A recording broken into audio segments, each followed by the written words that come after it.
but certainly enough to keep the Red Sox hitters wondering, why can't we get a hit? As for the offense, well, none other than the major league leader in homers, Chris Davis, delivered yet another one, making life miserable for Dempster. The Orioles come away with the win. Flag Day was the day. They'll try and make it 3 in a row next.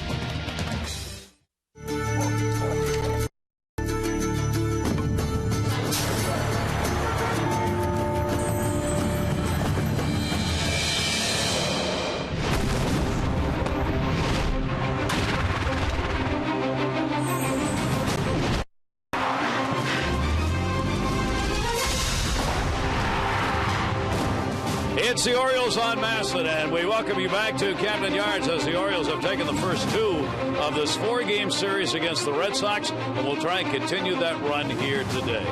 Hi, everybody. I'm Gary Thorne, and welcome. Great to have you with us. It's another beautiful day for baseball here at Camden Yards, and for the Orioles and the Red Sox, the kind of games you'd expect in the sense that they are close, but not the kind of games you would expect when you look at the numbers. Here are the numbers for this season series this year.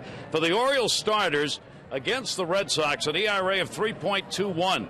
Look what they have done against the rest of Major League Baseball, a 4.81. And for the Orioles bullpen, they could not be better than they've been against Boston, a 1.8 ERA against everybody else, 4.22. As David Ortiz said after the ballgame last night, I watched these guys. They really come after us. Jim Palmer, that's exactly what the Orioles are doing. Well, I ran into David in the locker room, and David Ortiz says, "What's that guy's name behind home plate?" I said, "You mean Matt Wieters?" He said, "That guy can really call a game." And he said, "Who's that big, tall guy?" I said, "That was Tillman." He goes, "I never got anything to hit last night." And then, "Who was that young guy?" I said, "You know, our number 1 draft choice 2 days ago. Is it Kevin Gausman?" He goes, "Yeah, he's going to be a star." So they are the Red Sox. I don't think the Orioles, knowing the history of, the Orioles beat them 13 out of, 18 games last year. They know the Red Sox are a good team. They know this is a great division. And they really step it up when they play the Red Sox. 2 of the best offensive teams. Instead, it's all about pitching so far in this series. We're bringing this to you from the rooftop bar out center field. What a great place to be to watch a game.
Brought to you by Southwest Airlines. Find our fares online only at southwest.com. Had a glorious night last night and a great day here in Baltimore. Weather-wise today, our train game time temperature is at 85 degrees.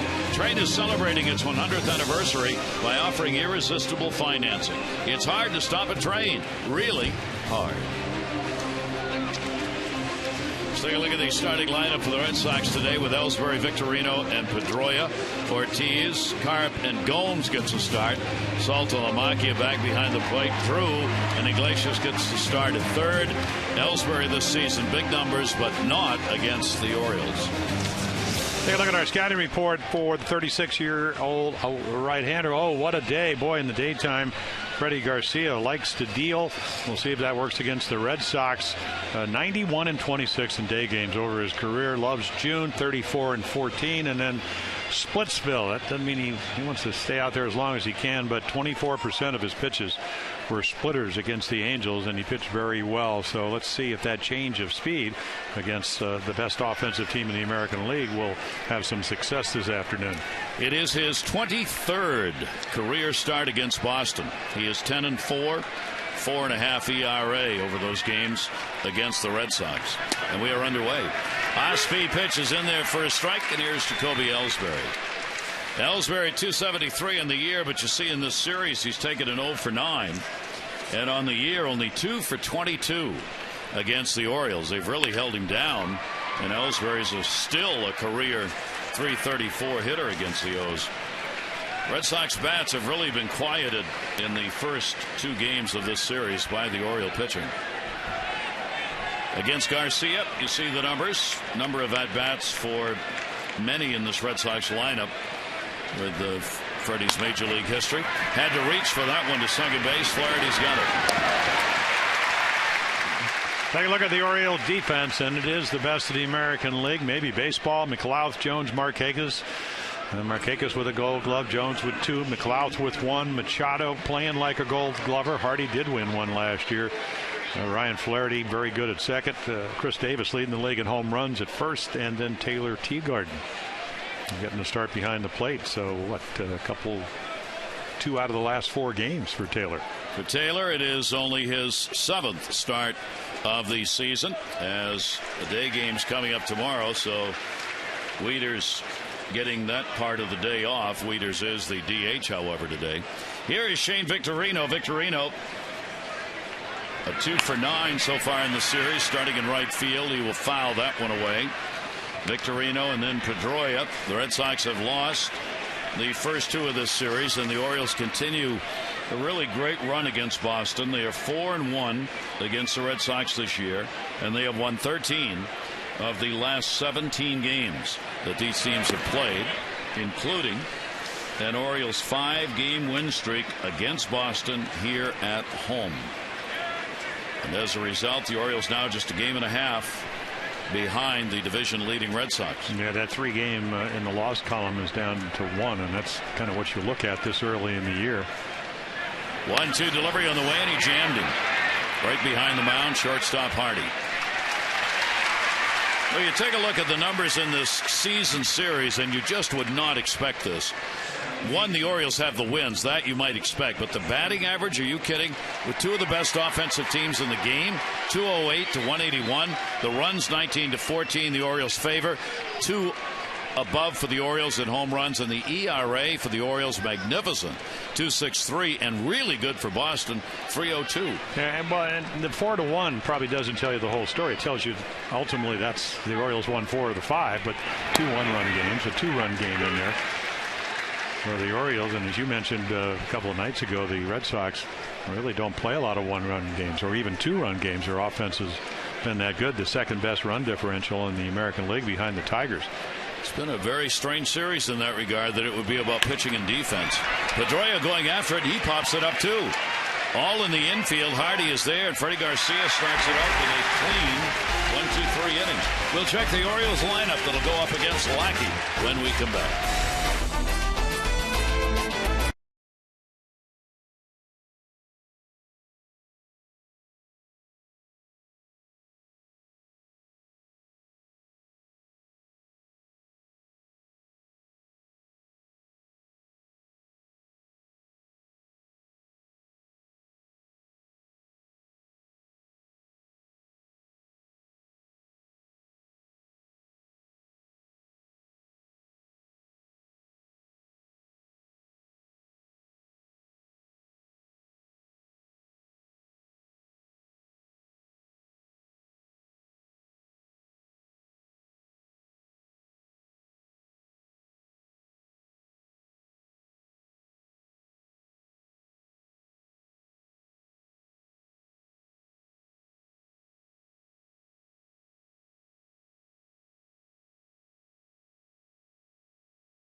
29 on the year. Let's take a look at the starting lineup. The O's brought to you by Southwest Airlines.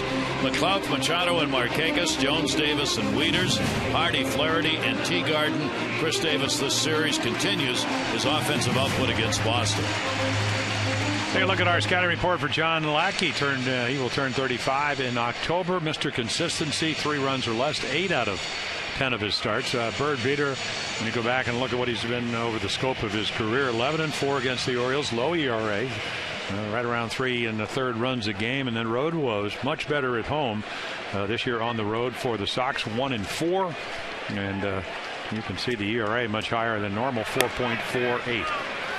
And he, as is true for Garcia against the Red Sox, Lackey's had his chances against the Orioles. His career record is 11-4. That's up the middle. That hit Lackey. That's a base hit. And Nate McLouth is on with a single, and it caught a piece of Lackey on the way by and went into left field. Yeah, you got 2 big dudes on the mounds today. Garcia, big guy. Lackey, 6'6", 235 or so.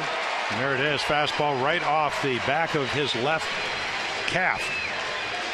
So he gets the front shin out of the way, hits him on the calf, which probably won't bother him now. There it is, right off that back, that left foot. So, boy, we've seen so many guys. You deliver it. You're a big guy, and you don't have time either to get out of the way or sometimes get the glove up. Here's Manny Machado. We'll keep that in mind as we go through the ball game with Lackey as to whether that comes into play. For Manny Machado, 27 multi-hit games, tied for most now in the majors. He had a multi-hit game last night. He's now got a 12-game hit streak going, and that is his career high. And the pitch is taken down low. And he's becoming a nemesis for the Red Sox, hitting .417 this year against Boston, with a home run and 4 RBIs against the Red Sox. Yeah, the Orioles only got 5 hits last night. He got 3 of them. It's a nice little evening. A couple of doubles. Nate McLouth, big lead at first base. And that has been a huge problem for Lackey. Base stealers are 11 out of 12 against Lackey this season. 11 for 12. And Saltalamacchia has only thrown out 13%. So this is a duo that has been run on. And McLouth clearly can do the running. Leading the Orioles and second in the league. There he goes. Man, that's going to be down the line. Another Manny Machado patented double into the corner. McLouth will make the turn and score. No play at second, and the Orioles have a 1-0 lead.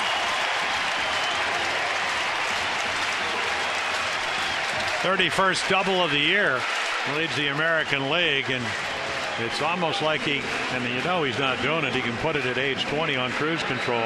Take a look. And this is a fastball. So he just goes down and gets it. It's in the middle of the plate.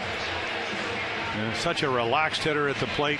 You pitch him away. We've seen in this series he goes the other way in the middle of the plate quick enough to get to the ball. And how many doubles, Jim, have we seen hit into that corner? And it doesn't really matter. I mean, that was a fastball last night. It was a couple of breaking balls. I mean, Dempster pitched a whale of a game.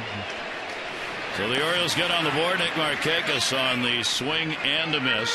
For Manny Machado, 36 RBIs.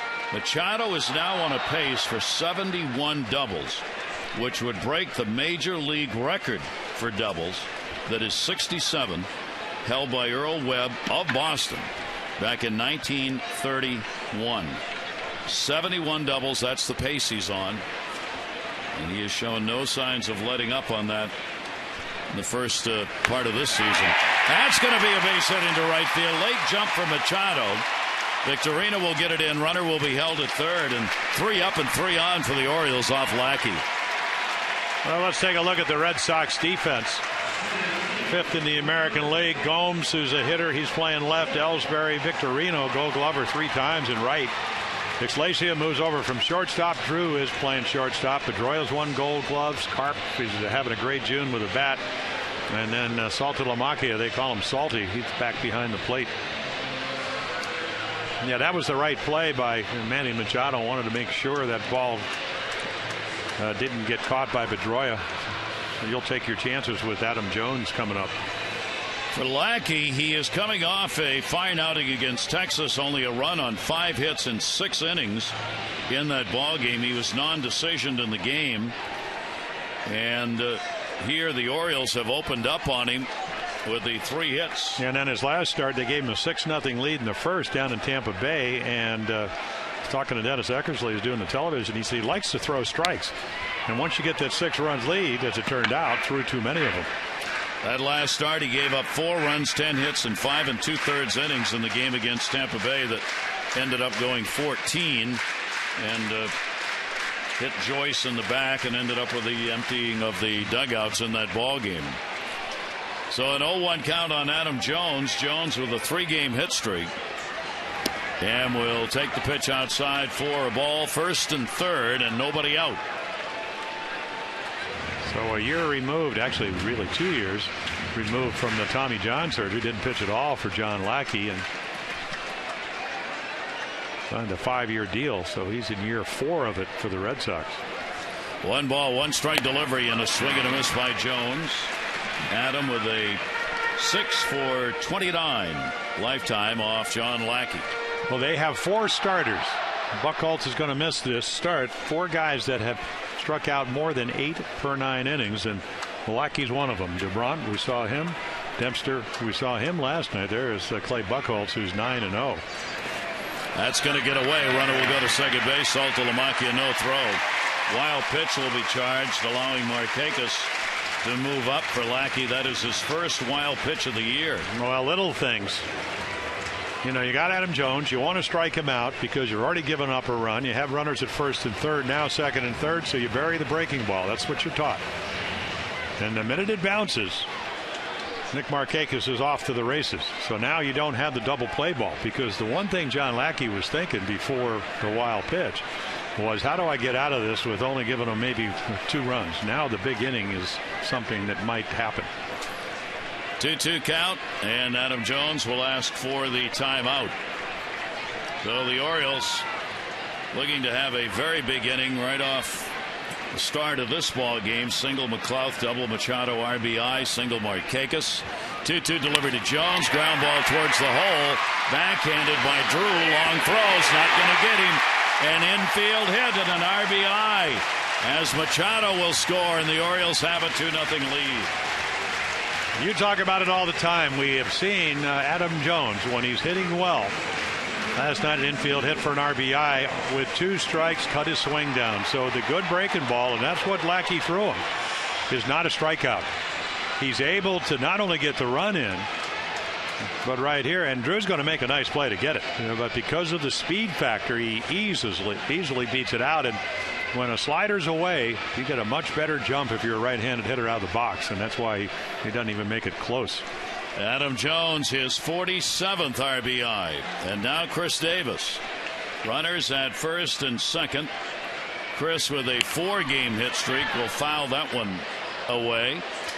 For the Orioles, how about this one? Manny Machado, 31 doubles. Chris Davis, 22 homers. The 1927 Yankees, the only team that had 2 who had those kind of leads in doubles and homers, Gehrig and Ruth. It's a nice little select group to be in. Oof. 27 Yankees. They did well, didn't they? Murderers Row. Yeah. And Chris Davis has really done a number on the Red Sox pitching. Going back to last September, he's 10 for his last 27, hitting .370, 6 home runs, 8 runs scored, and 10 RBIs from last September through the games of this year. Well, there was a pitcher's pitch. Jeff Nelson doing the home plate umpiring. There we go. The Orange Crush. Chris Davis, Crash Davis, Crush Davis. 1-2 delivery will be taken down low. An MVP is indeed a term that can be used, at least for now, when you're talking about MVP candidates in the American League. Chris Davis has to be included in that group. Shift is on in the infield. Markakis and Jones, 2nd and 1st. 2-2 delivery. Davis a chopper. It'll go to Pedroia. He wanted to go to 2nd, didn't have time, and will take the out at 1st base. So the runners move up and still only 1 away. Once again, John Lackey makes a good pitch. he does get an out, the first of the game. And he's wondering, boy, what else can go wrong here? Well, this is the second best offense in the American League. Red Sox #1, Tigers #3, and then right behind them the Tampa Bay Rays at #4. Three of the top hitting teams are in the American League East. Matt Wieters, designated hitter. The infield is drawn in on the left side only. So they will try and cut the runoff if Wieters puts the ball on the ground to either Iglesias or Drew at third and short. Pedroia is way back at second base and also back as Carp at first. Well, big inning is all over. That's why that positioning. John Farrell saying we'll give you 3 if you hit a ground ball to the right side. And Matt Wieters has not hit too many ground balls to the left side. That's why they can play in. Wieters, a .283 average with runners in scoring position. Good number for him. Better than the overall average at .239. Matt will roll one foul. The Orioles getting 2 runs on 4 hits so far off Lackey here in the first inning. As we said, Lackey's been up against the Orioles a number of times. He's given up 3 earned runs or less in 8 of his 10 starts this season. He has already given up 2 in this one. 2 ball, 1 strike delivery, and Wieters will take it on the inside corner for a strike, 2-2. Yeah, perfect pitch. Got back in the count with a 2-0 curveball. Jim Presley, the hitting instructor for the O's, saying he threw 16 curveballs against Tampa. So that gets him back in the count and then makes a perfect pitch up and in to Matt Wieters. 2 ball, 2 strike delivery on the way, and Wieters again will foul that one off. Take a look at John Lackey coming off the Tommy John. So here's the kind of pitches over the course of the season. Almost 58% fastballs.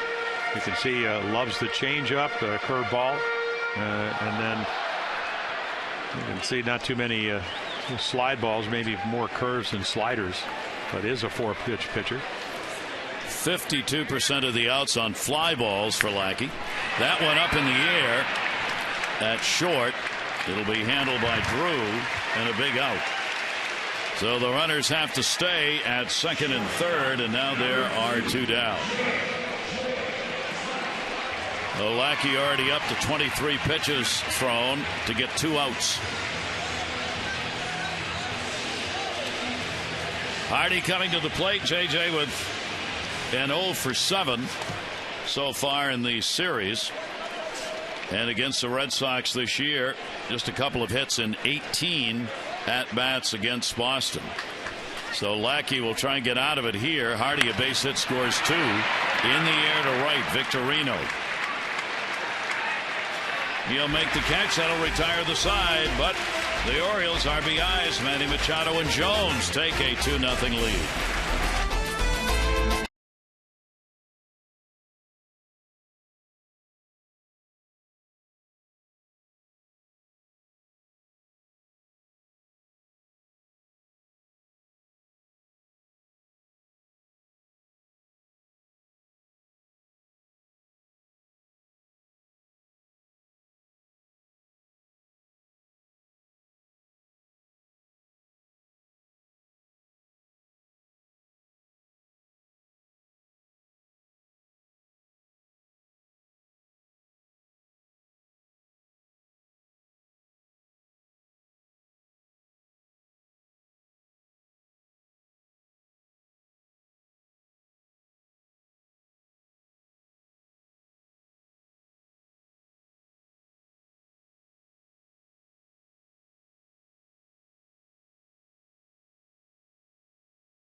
To get in on it, visit facebook.com/MasonOrioles and submit a video challenging Adam to any competition of your choice. He'll pick his favorites, public will vote, and decide who wins. The Adam Jones Fan Challenge presented by Care First, who encourages each of us to take that first step towards a healthier lifestyle. So the Orioles, first inning, already 2 for 5 with runners in scoring position. That's a whole game worth of chances in many games. Here's David Ortiz as Freddie Garcia gets the lead. Ortiz has had a 1 for 8 in the series, a home run and an RBI in the first 2 games. Yeah, we'll see how Lackey's ability to pitch out a further damage down the line, and that's what you try to do when you know your team can score runs. And gave up 2 more than he intended to, but did get out of harm's way to some degree. David Ortiz with a .317 lifetime average against Freddie Garcia and a couple of home runs with a lot of at-bats against him. 1 ball, 1 strike count. Orioles put the big shift on in the infield and leave the outfield straight away. And Ortiz takes it to center field. Jones going back. Warning track at the wall. Can't get it. Bounces halfway up the wall. Ortiz on his way to second. He's thinking about 3. Hear the rumble. Hear the roar. He's in. And the earth moved. And it's a triple for David Ortiz. Can you say that's the second of the year? Yes. Well, you said he dropped a few pounds, so what you got to do is you just have to miss the home run by about 4 feet, but you have to run your center fielder, your Gold Glover, about as hard as he can trying to catch it, and then when it gets over his head, it caroms off the wall, and here comes Jonesy, and here comes Big Papi picking him up and laying him down, so to speak. He did. So David Ortiz, his second triple of the year. He hasn't had 2 triples in a season since 2006. Ortiz gets on the first hit for the Red Sox, and that will bring up Carp. You can see 1 for 6 with that home run came on a changeup off of Kevin Gausman on Thursday night. Carp will take the pitch outside for a ball. Carp is hitting .407 with runners in scoring position. Big number. He's not had enough at bats to qualify for the league leaders. Otherwise, he'd be right up there at the top. Here's the 1-0 delivery, and Carp on a check swing. Did he go? No. Check at third with Corey Blazer. Carp's got a 3 for 9 lifetime off Garcia. Freddie thought he'd gone around on that and walked in looking at the home plate umpire, Jeff Nelson. Yeah, gave him a Nolan Ryan. The guys used to attempt to bunt. This is what, probably not. Close. That's an either way call. Yeah, right. Yeah, you'd attempt to bunt against Nolan. He'd throw the ball in and walk about 10 feet away and rub the ball up like don't ever think about doing that again. 2-0 delivery on the way to him. And then they didn't. And they didn't? No. Well, because you take one in the ribs. That is if you were lucky in the ribs. Yeah. That's right. At 100 miles an hour. Garcia has been magnificent this year with runners in scoring position. The opponent's hitting only .111 against him in these situations. 3-0 delivery, and it is taken. It is in there for a strike. Carp to be followed by Gomes. A 3-ball, 1 strike count. And it's not that Freddie can throw between 86 and every once in a while touch 89. And so it's not like you can just sit on things. It's about, can he make quality pitches with all his pitches? And there's splitter and a fastball count. That's what Chris Tillman did last night. That's what David Ortiz said. You know, I watch film, man. And they didn't pitch like this against everybody else. Tillman's throwing 3-1 changeups and curveballs and all that. And he pitched. Didn't have his best command, but had good stuff. He just had trouble locating. And Freddie, when Freddie can locate, you know he's going to change speeds. He does pitch backwards. Totally unpredictable.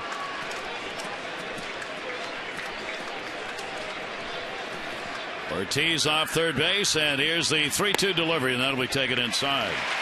So Garcia surrenders the walk. He's given up 10 walks in 45 innings. And the Red Sox have runners on at first and third with nobody out. And Johnny Gomes will be at the plate. Gomes getting the start. He's had only one at bat in the series, an 0 for 1. Gomes, the right-handed bat, has had one at bat against Garcia, and he hit a home run. Freddie this year has given up 13 homers, 8 to lefties and 5 to right-handers. Yeah, and he's 6 for 16 in June. A nice weekend when the Angels were up in Boston last weekend. So John Farrell puts him in there. Gomes to be followed by Saltalamacchia. Hitting just .205 on the year. Runners off first and third, nobody out. And the pitch will be taken for a strike. So now, just as Lackey had to try and find a way to work through the first inning, giving up the 2 runs on 4 hits, Garcia's trying to find a way to work through the second inning. Yeah, and what you don't like, and I'm sure Freddie's not happy about it, is to walk the cart. Got behind him 3-0 and ended up walking him because that's your tie run. And in the dirt, good stop made as Teagarden had to get down to get it. And a 1-ball, 1-strike count. You just wait for both of these offenses to kind of explode with the numbers they've not had against one another. Orioles second in average, Red Sox third. Red Sox first in runs, Orioles third. Red Sox fifth in home runs, the Orioles first in homers. 1-ball, 1-strike delivery. And that ball put up in the air. Chance for a big out here. And Davis able to get it. So Gomes retired. A lot of glare, a lot of sunshine here today, so those balls in the air will have to be carefully tracked. And right there, the communication between Chris Davis and Taylor Teagarden, much better angle. But getting near the dugout and able to get it in the bottom part of the glove. But what it does, it sets up the double play. Nice little pitch by Garcia. Good fastball hitter. Gomes threw him a slider and got the pop-up. Saltalamacchia hitting 182 right-handed, 307 left-handed, which is how he'll come to the plate here. And he's had 7 of his home runs, 7 of the 8 left-handed. So a big moment here in the second inning. Only one away, Saltalamacchia with a 1 for 5 in the series. 8 home runs. And he'll take the pitch outside for a ball from Garcia. Saltalamacchia with a 1 for 7 lifetime against the Oriole right-hander. Yeah, he does hit home runs. Hit 25 of them last year. 17 of those before the All-Star break. And 24 from the left side of the plate. Freddie Garcia. Runners off first and third. Here's the 1-0 delivery. Saltalamacchia takes it, and that'll be down low 2-0. Yeah, I think Freddie wanted that pitch. Asking where it was with a little motion of his pitching hand there as to whether or not it was low or outside. And you see Teagarden having a little discussion with the home plate umpire Jeff Nelson. So the count goes to 2-0, and Saltalamacchia pick a pitch right here that you want to hit. 2-0 delivery. And well placed, 2-1. And part of the process of hitting off of Freddie Garcia, and you look at all his past performances. I mean, he threw 24% splitters. That was one of our keys to the game. Is that when you have if you're a hitter and you have the count in your advantage, you can look soft. It looked like when San Diego came in and did a number on Freddie, that's what they did.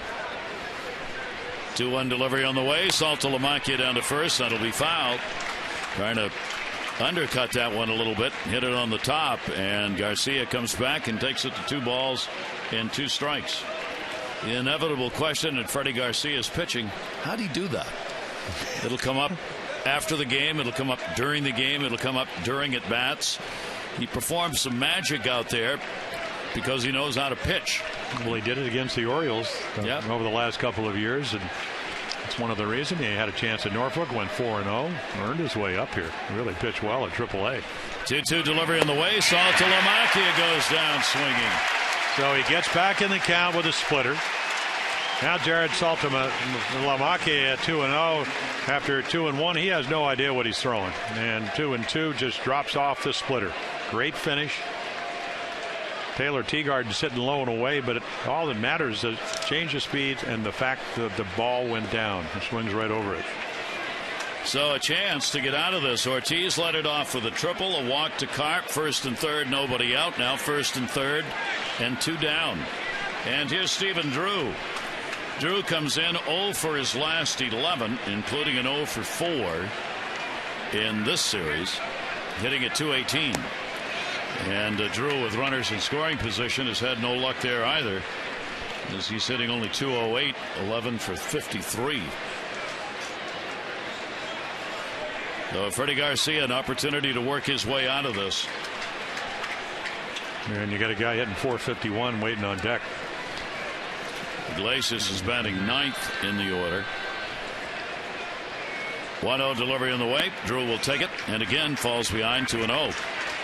Now in the season for Freddie Garcia, when he does not get that first strike, hitters have hit .352 against him. If he can get the first strike on a hitter, it drops all the way down to 183. So far in this inning, he's been able to turn the tables on that. See if it continues against Drew. Well, let's see if Drew looks soft here. They don't call you out on strike 1 or 2, so you can look splitter, something slow. 2-0 delivery on the way. It was, and it misses. And the count goes to 3-0. Yeah, a little curveball that he tried to drop in just stayed high.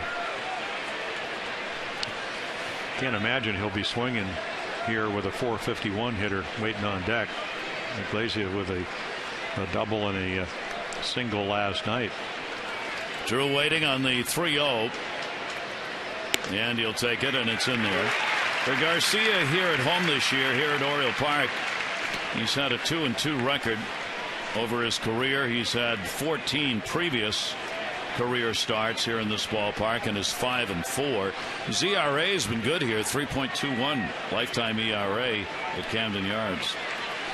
3-ball, 1-strike count. Big pitch. Trying to get back against Drew and keeping Iglesias in the on-deck circle. Here's the 3-1 delivery and taken, and it's a strike. Well, Drew, he thinks it was away, just a backdoor slider.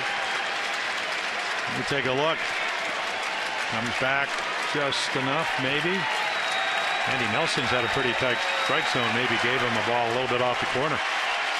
I think Jeff Nelson, better known as Andy. To his friends, only his friends. 3-ball, 2-strike count. Fans up for Garcia. 2 down. Runner at first running. 3-2 delivery. Drew will pop it up. Short. Hardy. And that's Freddie being Freddie, as his manager likes to say. No runs on a hit, and 2 are left on base.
from Ellicott City. Patrick, you've won $500 for being selected. You get $100 more for every Orioles hit and an extra $500 for any Orioles home run in the 5th inning. For your chance to be the Maryland Lottery Hit It Big contestant of the game, play 5-card cash. Go to mdlottery.com/Orioles to enter. Orioles have the 2-0 lead. Lackey to work, Flaherty up. And he'll take the pitch away for a ball. Flaherty, Teagarden, and McLouth in the 2nd inning as the Orioles sent 7 to the plate. 2 runs, 4 hits in the 1st with 2 left on. Flaherty pops it up. Iglesias with the long run over and no play. Orioles and Red Sox will wrap up the series tomorrow afternoon, and the Orioles wrap up their homestand. They are 4-1 on this current homestand. It will be Miguel Gonzalez and John Lester tomorrow. We will be on 1 o'clock with those extra, 1:30 for the ball game, and then the Orioles will head out to Detroit. Flaherty, the 1-1 delivery, and the same way in foul. Well, the Tigers in first place by 4 games over. There's 4 games in the loss column over in the Central Division.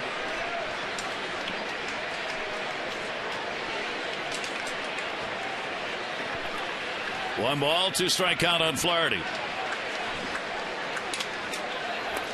And he will take it. Did he go? Nope. Corey Blazer. And a 2-ball, 2 strike count. Another big crowd on hand here today. 39,158 last night. And it looks like there'll be that many or more here for this 4 o'clock start. And he's gone as Lackey will get his first strikeout on a called 3rd strike that Ryan Flaherty did not agree with. Well, Jeff Donaldson sits on that inside corner, so his eyes are right here. And now you take this ball, I think Ryan thinks it's inside, and it was. So it's running back. It's a 2-seamer. He's sitting right there.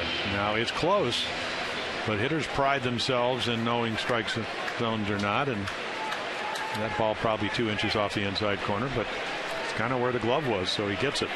Here is Taylor Teagarden. Taylor wanting that first hit. He's had an 0 for 20 in this, the 8th game he's appeared in. 0-1 count with McLouth waiting on deck. And he will foul that one back. With the Orioles win last night, they've now moved to 16-14 against the other Eastern Division teams. The Red Sox have won 17 games against the East, more than any other team in the Eastern Division. Then it's the Orioles and the Yankees with 16 apiece, Tampa Bay 15 and Toronto 12. Yeah, and that's where the Orioles really stepped it up last year, 46-35 in the East. And those numbers will be so important against your division rivals. These are games that really are 2 for 1. When you play in the division, it's about you're getting the win and the other team taking the loss, and in both sides of that, it matters. Yeah, if you go back probably 7-8 years ago, it used to be the haves and the have-nots. The Red Sox and the Yankees were the haves, and with Tampa Bay and the Orioles, there's your really good slider. 94 and then 87 down and away. So Lackey's stuff seems to have come back after the Tommy John, and every year they would talk about, okay, who's going to play better against the Orioles in Tampa Bay, but that's really changed. 2 strikeouts for Lackey. Take a look at our Chevrolet League leaderboard, brought to you by Chevrolet. Find new roads. There you see the highest combined average by the number 1 and 2 hitters, and the Orioles have that. Big number at 310. It's been, of course, McCakis and McLouth in the leadoff spot and Manny Machado in the number 2 hole. The Tigers are second, then the Yankees, Angels, and Red Sox with the best averages in the 1 and 2 spots. McLouth started it out with a single, would score. It's his first hit of this series, as Nate's got a 1 for 6. But very strong 286 batting average for McLouth on the year. 2-0 delivery to him, and he'll take it, and it is in there for a strike. And it's not only the batting average, the fact that between the two of them, they've scored 86 runs. And you saw that back in the first when they both got on and they both scored. Nate an 0 for his last 8 coming in, got rid of that right away. That'll go down to first base. Fair ball right at the bag. Karp is there.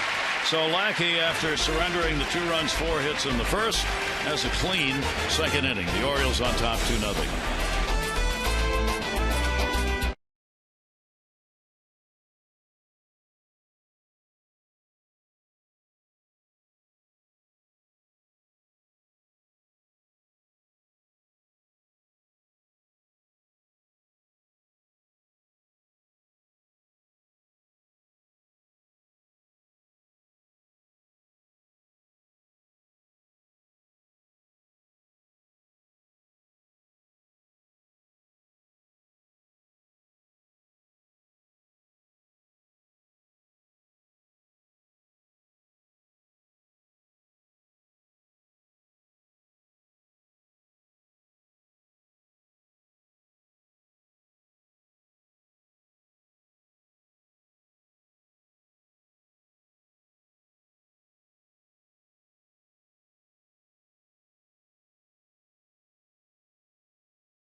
Is brought to you by PNC Bank, for the achiever in you.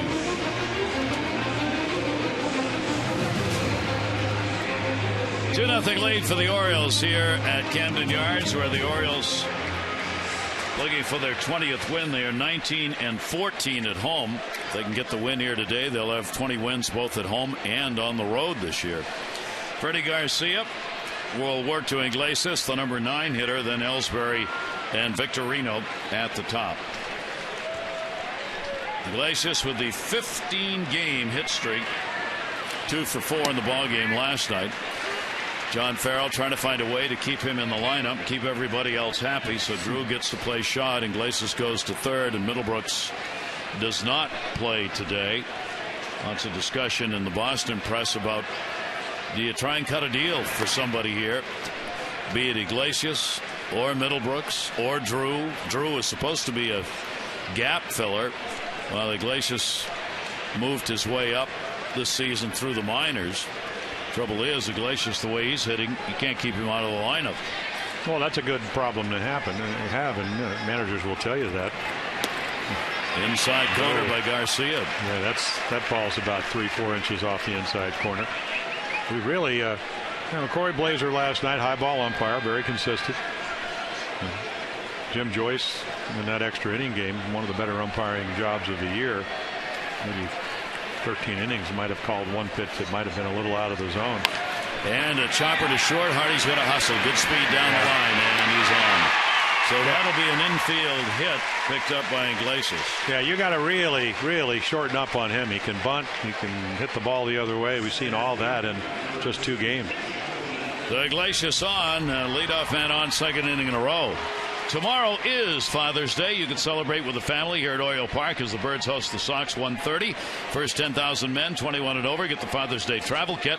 Make some Birdland memories and have a great time at the yard. Get tickets 888-848-BIRD or go to Orioles.com. So a 16-game hit streak now for Iglesias, who's on, and of course now you got to keep an eye on him over there. He can steal bases. He's had only 1 this year. And you got the other speedster at the plate in Ellsbury. Ellsbury grounded out his first time up, 0 for his last 12, 0 for 10 in the series, hitting at .272. Davis holding the bag, looking right into that sun over there at first base. Yeah, now it'll get worse as the sun goes down. Taylor Teagarden doesn't throw like Matt Wieters, but still has a pretty good arm. So run. I don't think they'll run now because I think they'd like to take advantage of that hole. Maybe get a big inning going, get back into the game. Maybe even take the lead here in the third. Ellsbury with the 1-0 count.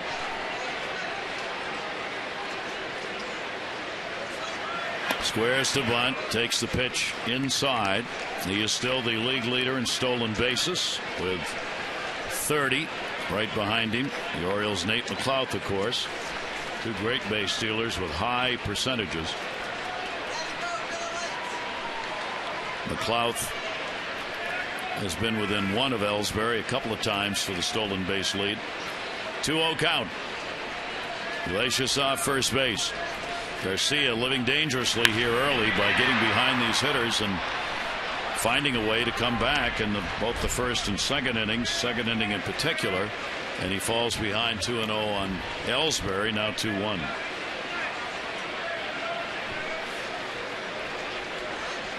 Yeah, Jacoby saying, boy, even 2-0 at 88, I'm a little late. 2-ball, 1-strike count on him. Iglesias moving behind Chris Davis right there to get the lead. And you saw Chris adjusting the glasses, trying to see that ball and the throw over right here. Yeah, the shadows will take effect probably, about a half an hour as the sun gets a little bit lower, and then you have the glare and right throws from really anywhere in the infield over to first base, especially from the pitcher. That's why tough time to hit. Pitchers don't mind pitching in the twilight. 2-ball, 1-strike count. That's going to go to second. Taylor made. Double play. Well, there's some good fortune because Ellsbury hits it about as hard as you can, but right at Ryan Flaherty. And did it the other night, and that's a long backhand toss. The other night it kind of went to the outfield side, and they couldn't turn the double play. Freddie Garcia saying, well, that was pretty nice. That'll work. Triple last inning, they didn't score. Leadoff base hit by infield variety by Iglesias, and now all of a sudden 1 pitch, 2 outs. It's amazing that Ellsbury has hit into 7 ground ball double plays with all the speed he has. So quickly that eliminates that leadoff batter getting on. And here's Victorino, popped out his first time up. The Orioles have used a lot of double plays during this homestand to help their cause and help their pitchers get through innings much quicker than they would have. And the pitch will be away, a 1-ball, 1-strike count. Well, the Orioles defense again getting done what needs to be done. Boy, that has helped the pitching staff. Victorino with the 2 for 10 in the series will take a whack at that one, and it goes to 1-2. Well, I like the way you phrased it when Freddie got out of the leadoff triple and base on balls without giving up any run. That's Freddie being Freddie. I googled Venezuelan magicians. Sonny Fontana. Fontana. That really kind of fits. Venezuelan magicians. Yes. There's another piece of magic right there. Garcia gets his second strikeout, a leadoff single, but he faces only 3. Orioles lead at 2-0.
Time later in tonight's game, brought to you by Miller Lite. Take a look at the rooftop bar that's in dead center field up above the batter's eye. We did our opening segment from there. It was great to be out there. Fans were wonderful. Got to say hi to them and take a look at that view. It's a great place to watch a baseball game from, and we really had a good time going out there and doing the open today from there. That's a great place to watch a ball game. Yeah, we're going to try and see if we can't broadcast a game from out there, Jim, before this season is done. There's a base hit into right field. That didn't take long. Manny Machado's already 2 for 2 in this ball game. Mercy. Unbelievable.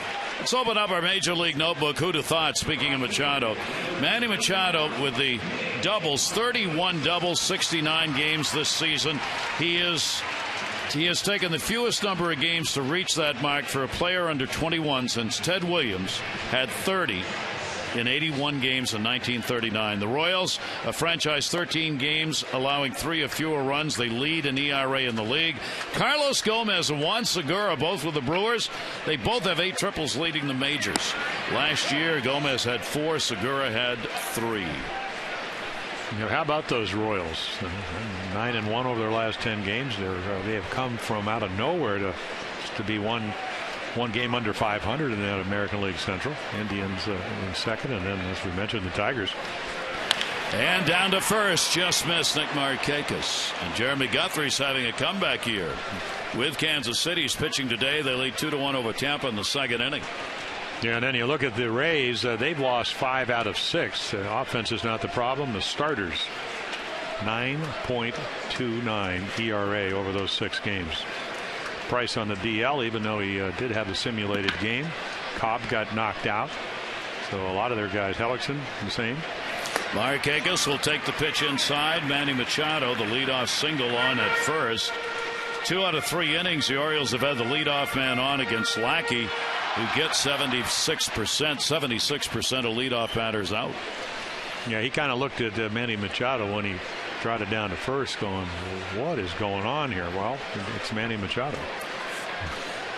2 ball, 1 strike count. Markakis had a double his first time up, and that pitch is swung on and missed. Single his first time up, brother. Yeah, not afraid to throw a breaking ball in a hitter's count. I've seen that a couple of times. And that's what he did so well against Tampa Bay early on, and then really struggled after having that 6-0 lead early, which sometimes doesn't make you very comfortable. You don't want to give it up, and he did. 2 ball, 2 strike count. Nick hitting .326 at home, the 10th best home average. Runner goes. Stoltalamakya right there. No question about that one. Machado is caught stealing. As Stoltalamakya, only 13% of base stealers thrown out, but he had him by a mile. Yeah, this is and you could see him looking. I don't know why he's doing that. You never see McLeod unless it's a hit and run. I mean, very nice throw, very quick release. Jared Stoltalamakya, a pretty big guy, and no place to go other than back to the bench. So Machado caught for the 3rd time in 8 chances. And Markakis now with 3-2, and the base is empty, and Nick will pop it up behind second base. Drew, the shortstop. 2 down. Latest voting on the All-Star game showing several Orioles. Davis, Hardy, and Adam Jones all in a position to start. Others on the Orioles like Machado, Wieters, Markakis, McLeod battling for a spot. You still have time to cast your vote. Just go to vote at Orioles.com/vote-orange and vote 35 times. You'll have a chance to get that autographed jersey signed by the Oriole All-Stars. 2 down, nobody on. Here's Jones, RBI single, first time up, 4-game hit streak, first ball hitting, second base Pedroia. So despite a leadoff single, he faces only 3. We've completed 3 here at Camden Yards. Orioles lead.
The dish, home plate.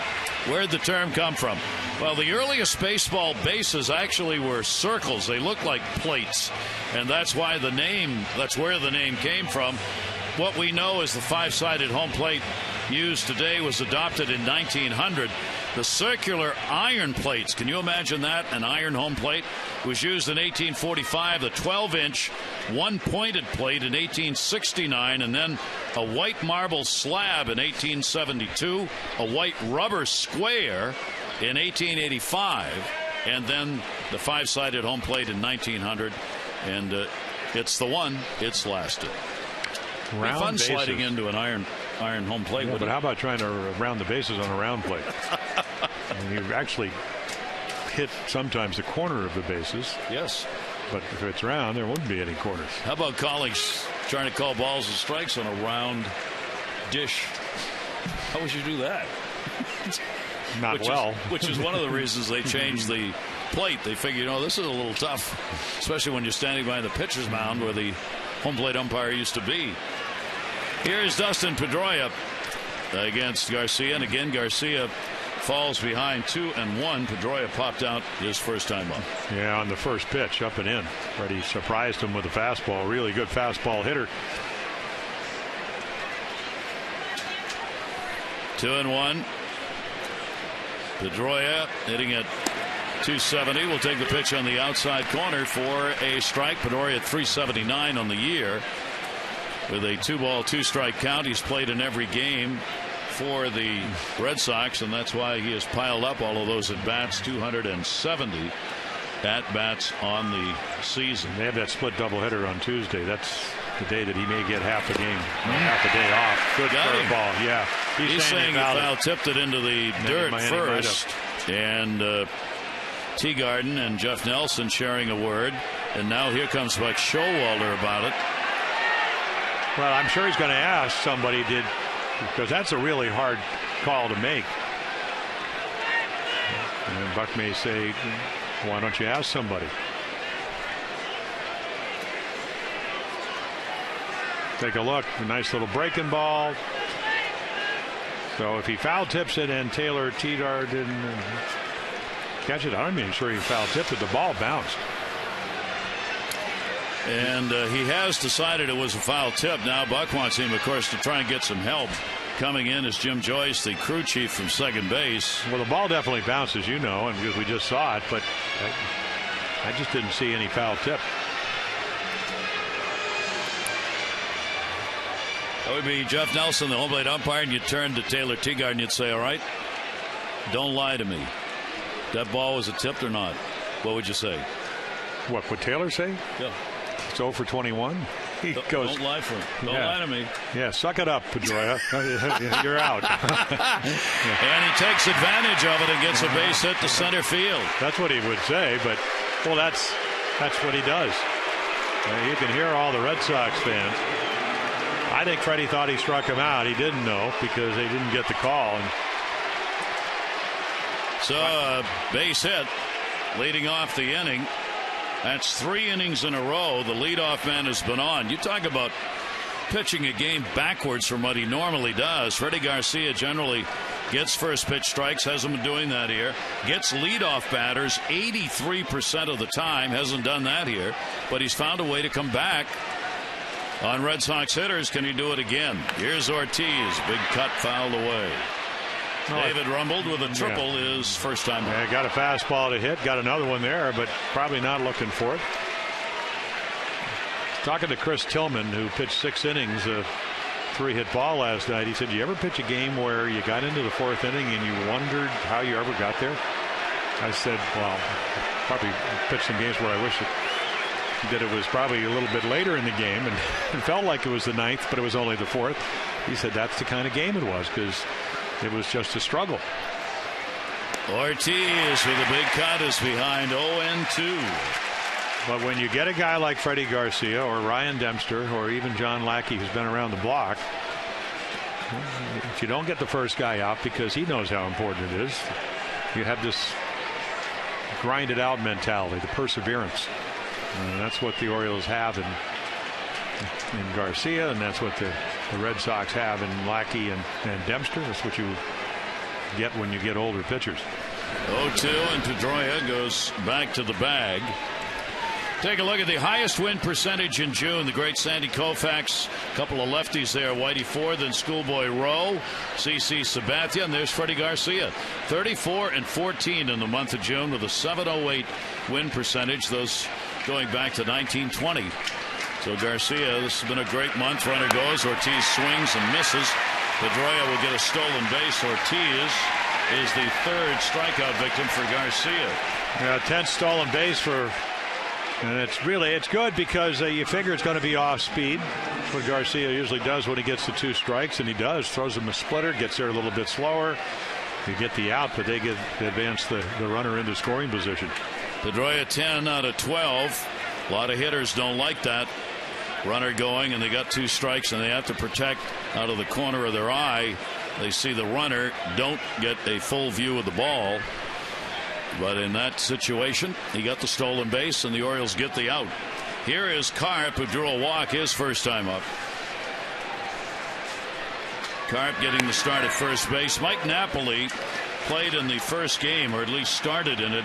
He had to leave the ball game after only 1 at bat. He is sick, and whether or not he's at the ballpark today, we're not sure. The Red Sox weren't sure if Mike Napoli was going to come or not. So John Farrell's short on the bench. Napoli was not available to play last night, and apparently not available for this game either. And he was 1 hot bat in the lineup.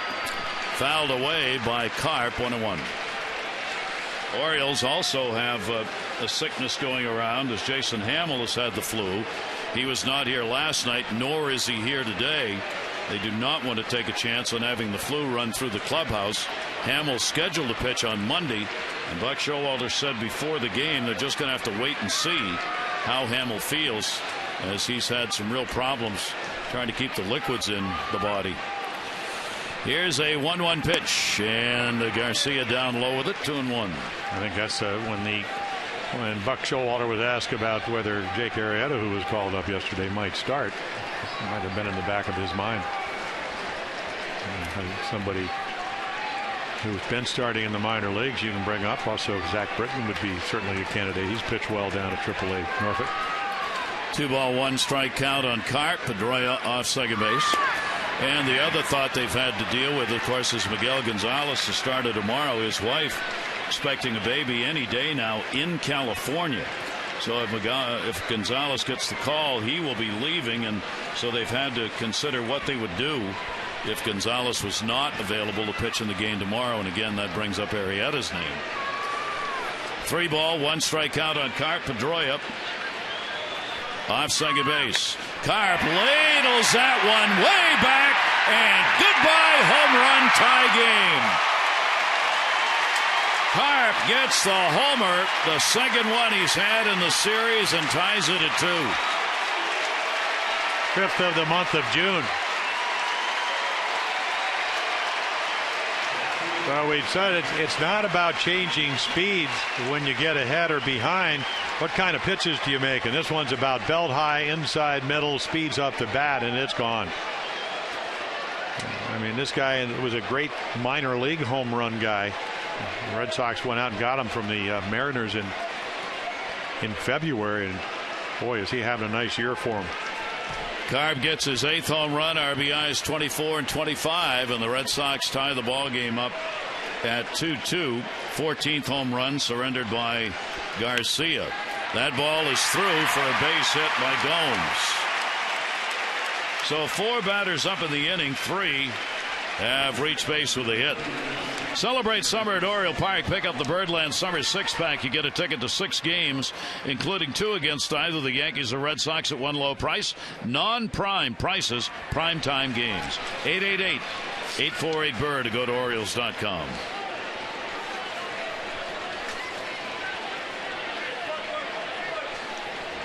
Each team now with 5 hits in the ball game. Here is Salto Lamacchia, a strikeout victim, his first time up.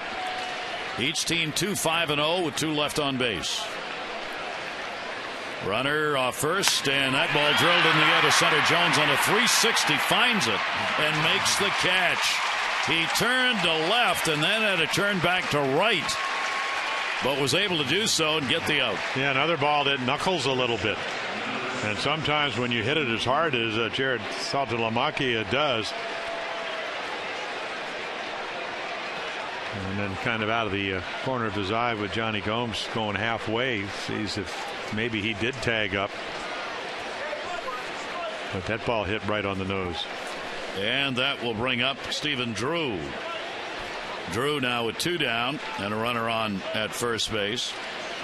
Leadoff single by Pedroia, creating the inning. That's going to be in the corner. Markakis is going to have to go get it. Gomes is coming to third base. Off the wall. They're going to wave him on. Butterfield's got him on the move. Here's a relay throw by Flaherty. Off the mark. And the ball gets away. And a runner to third. And the Red Sox take a 3-2 lead as Gomes, scoring all the way from first, running on contact with 2 outs. Johnny Gomes, a big guy, but runs pretty well.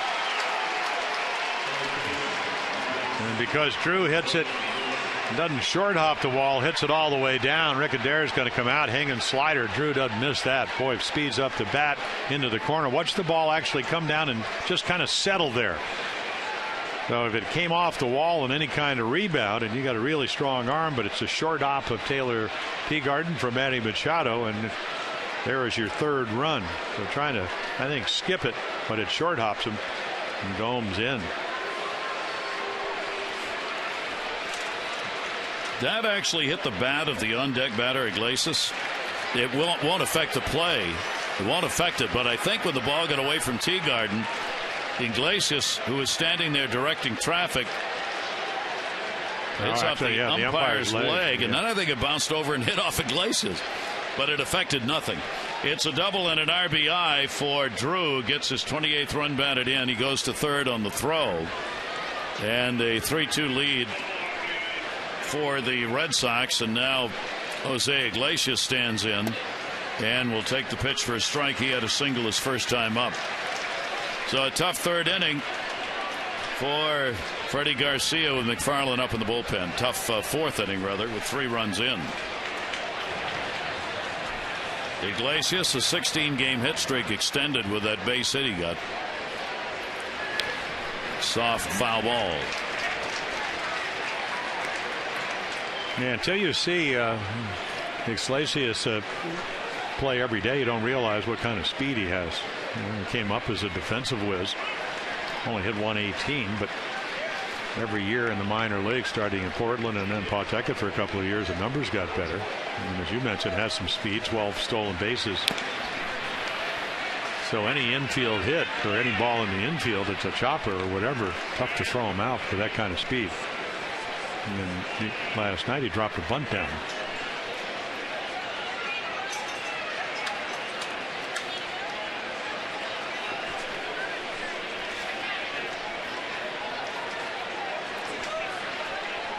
Outfield moving in a couple of steps all the way around on Iglesias. And another foul ball outside of third base. So Garcia getting ahead of him and holding on with the 2-strike count. The Red Sox, after being shut out last night, had come into this ball game not having scored a run in the last 15 innings. They ran that up to 18 before breaking through here in the fourth with 3 runs in. And a check swing. Did he go? A check at first, and no, says David Rackley. So a ball and 2 strikes. Freddie Garcia with 2 down, but the Red Sox have the 3-2 lead.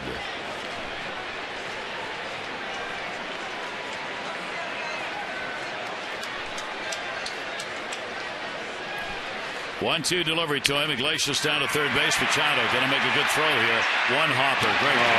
Unbelievable. Just what you do on the artificial. He does it here in the grass. An intentional one-hop throw to first base. Red Sox, though, pick up 3 runs, including the home run by Carp, and they have taken the lead here 3-2.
trailing by a score of 3-2.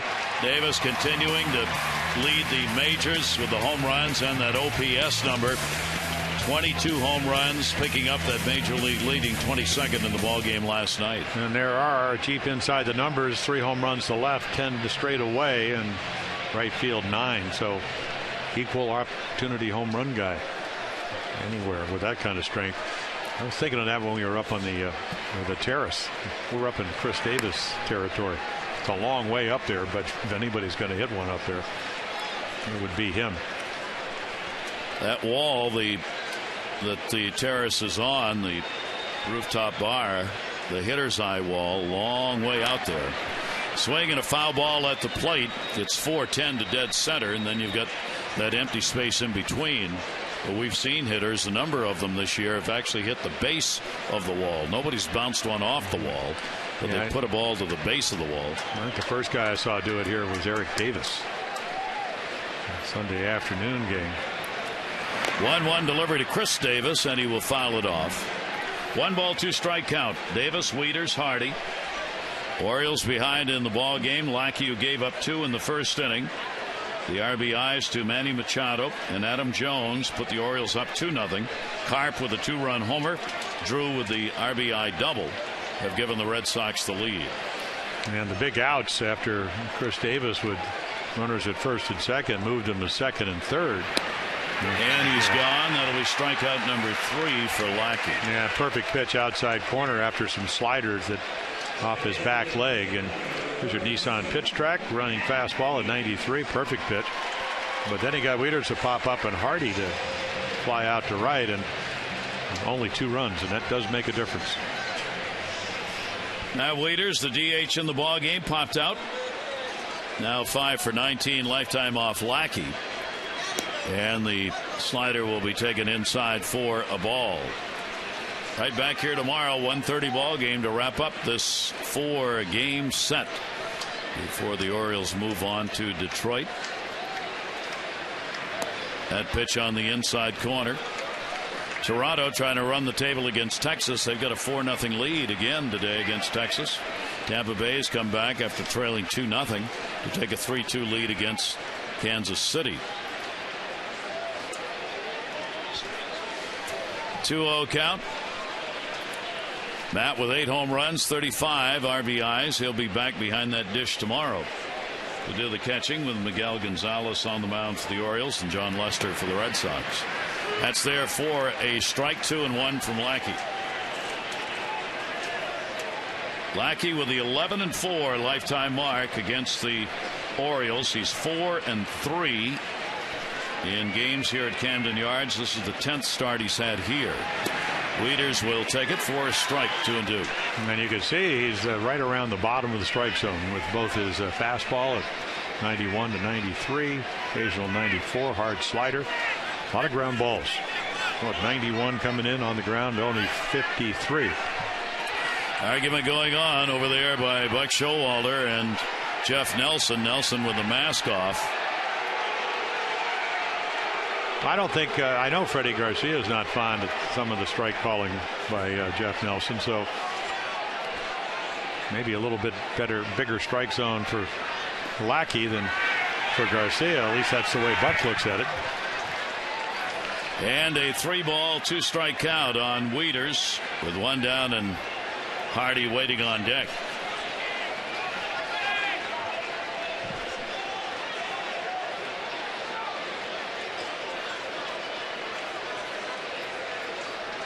(3-2) delivery, and Wieters will foul it off down the line. Close, but not quite. Count will stay at 3-2 to Matt. Wieters against the Red Sox in his career has put up really good numbers. Matt's had a .286 career average, but this year only .158 against Boston. Then again, the way these series games have gone, nobody's been hitting a lot. That'll go to Pedroia, short hops at second base. 2 down. In our notebook on the East Winds page today, the Yankees really struggling, are hitting .197 and only 1 home run. over the last 7 ball games, the worst such stretch in 23 years in a 7-game span. The Tampa starters supposed to be the big part of their lineup. Jim talked about the 9.29 ERA they have. They've accumulated 18 starts, allowing 5 or more runs. That's the total number they had all of last year. And the Jays' R.A. Dickey is going to go on the mound today. He was Texas' first-round pick in '96. Today, Dickey will pitch against the Rangers. And it looks like so far so good. 4-0 lead. 5th inning for Toronto. R.A. Dickey last year won our Cy Young Award winner with the Mets in the National League, 20 games. And this year trying to get to 6 and 8. And the other thing, I was kind of looking through some of the stuff, and Evan Longoria apparently having problems with his plantar fascia, so he's been the DH the last couple of nights. 2 nights out of the lineup at third base for him. And that's what Pujols is going through. 2 ball, 1 strike delivery to Hardy, and that's outside. That's the kind of an injury that there's not much you can do about it, but it can stay with you forever, and it hurts. So painful, and watching Pujols play with that, trying to run in the series here. I mean, it hurts just to watch him. Here's the 3-1 delivery, and Hardy swings through it. 3-2. Hardy flied out to right his first time up. He's after the first hit in this 3 games of the 4-game set, having an 0 for 8 so far. And you're getting a good idea that Lackey's stuff has gotten a lot better. Didn't get to the fastball. And there's another one that's what happens when you yell at the home plate umpire, because that was as good as a lot of the strikes called, and this time he doesn't call it. When the Orioles win, everyone wins all season long. The Orioles win and score 5 or more. You get 50% off regular menu price online orders at papajohns.com. Just enter promo code Orioles5. Better ingredients, better pizza. Papa John's, valid at participating Baltimore area Papa John's. Ryan Flaherty, a strikeout victim, his first time up. First walk surrendered by Lackey. 2 down, Hardy on at first base. Red Sox have lost 2 in a row. The Orioles with the 2 wins. Trying to cut the Red Sox lead to a half game if they can get the victory here today. 1-0 pitch fouled into the chalk at the plate. 1-1.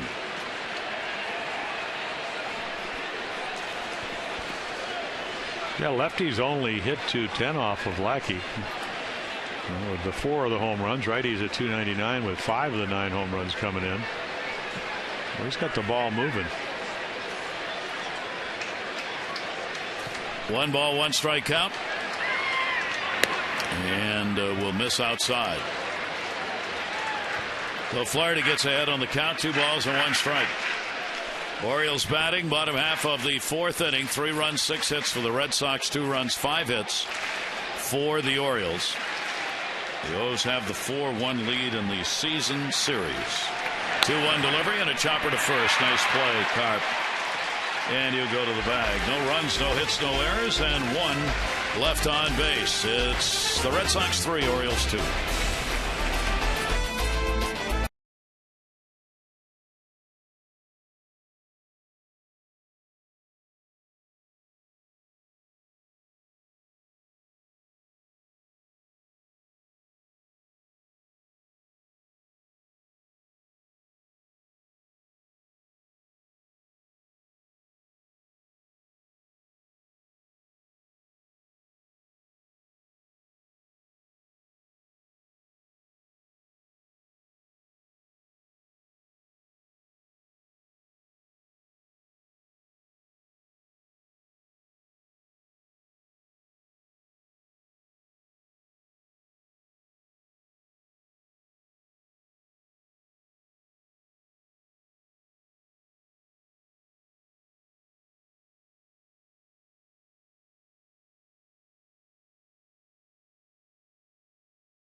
1 run twice, 2 runs twice, 3 runs once. In this ball game, Jim, against the Red Sox, kind of going the same way. Well, it is, and I think it's kind of what David Ortiz alluded to. He said, I've watched film and whatever. These guys don't pitch this well.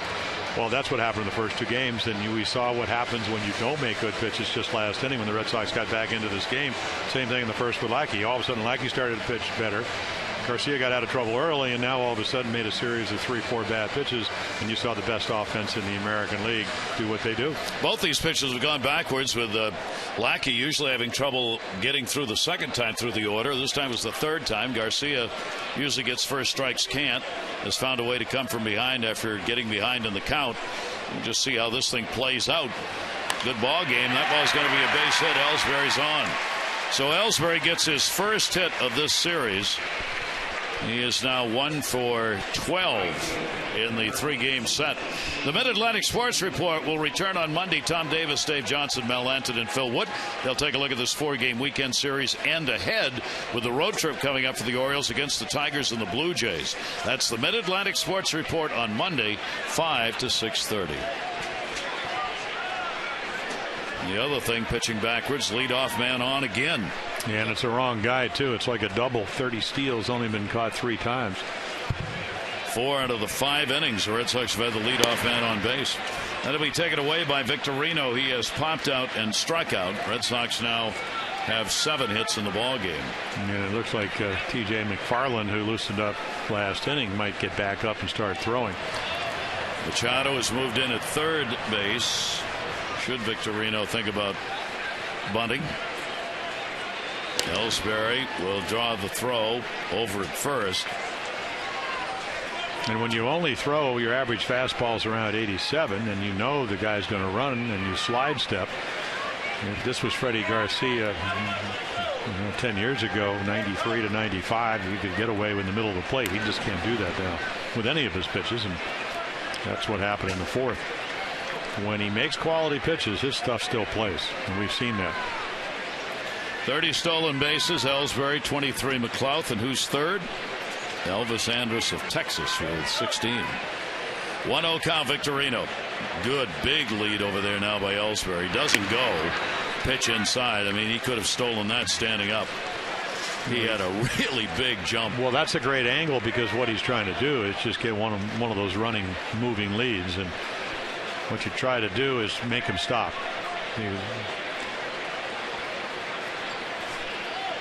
And meanwhile, the count goes into a hitter's count at 2-0, because if you're Freddie Garcia, you know who's at first, and you know he can run anytime he wants.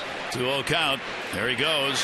The bunt shown. Throw down Teagarden. A good one, but not in time. Taylor Teagarden trying, but another stolen base. 31 for Ellsbury. Now, I don't know if they call that a strike or not. Victorino turns around, and so there's a quick run. He's looking all the way because he can just flat out fly. So they call it a ball, and he takes the bat back. One learned in Pony League. And there's a good throw. It's just a little bit high. I don't think it would have had him anyway. 3-0 count. Victorino with Pedroia on deck. He'll take all the way. It's in there for a strike. And the count goes to 3-1. And you know what Shane's going to do with Pedroia and Ortiz coming up. Hit something to the right side. Very short lead at second base for Ellsbury, with Hardy right in behind him. Victorino wants is a walk. Here's the 3-1 delivery. Shows bunt. He's going to try and bunt his way on. Picked up. Garcia's throw, and a good one to get him. Bunting for a base hit right there, and that close, but a good play by Garcia. He will get a sacrifice because Ellsbury gets moved up to third. Well, he gets the runner over. You're right. He may beat this out. The only reason he doesn't is Garcia pounces on it and makes a nice play. Watch him pick this ball up on his right foot.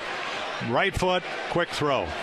If you take that extra step, he might beat you. So played it perfectly, but it really works for the Red Sox, because that was, as you mentioned, a sacrifice, or at least if he scored that, but it certainly gets the runner over. That's his 4th sacrifice. Runner at third base, 1 down. Pedroia, a single and a run scored. He's got a stolen base in the game, and he also has popped out. 1 down. Pedroia will take the pitch, and it's there for a strike. An RBI opportunity, Pedroia. And they play back. He accepted third base, and the reason for that is big inning. If you play in, Pedroia could steal bases. Could be Freddie Garcia's last hitter anyway. Bring in McFarland, so that might slow the running game down. 0-1 delivery to him outside. Pedroia, 326 with runners in scoring position. He, like Ellsbury, has had his problems against the Orioles this year. Only 2 hits in this series, 2 for 11.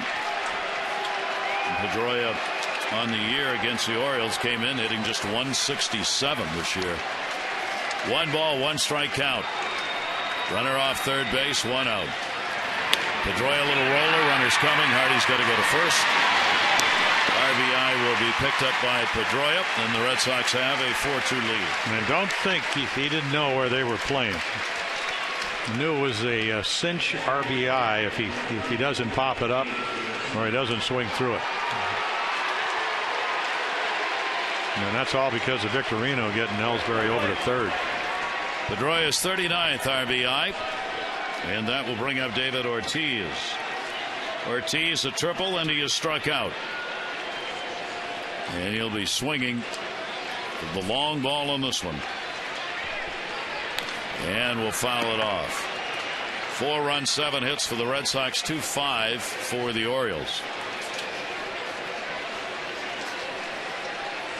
And 77 pitches thrown so far by Freddie Garcia. Leadoff man on, finally getting to him in the last 2 innings, scoring in the 4th. That ball in the air to left field, going back is McLeod, and he's got it. Ortiz retired, but the Red Sox pick up the RBI by Pedroia and add to their lead, making it 4-2.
Out on top, 31st double by Manny Machado will score Nate McLeod, who singled Adam Jones on the infield hit. Drew making a nice play, but Adam beats it out. There's Manny Machado to make it 2-0, and then all of a sudden it gets tied by Mike Karp with a 2-run shot. Drew puts it down in the corner for the 3rd run, and then the Red Sox would add a single run in the 5th after Ellsbury steals a base. Pedroia gets him in. Lackey struggled early, has settled down. Garcia did his Sonny Fontana act early on, and then the Red Sox have caught up with him. 4-2 Red Sox.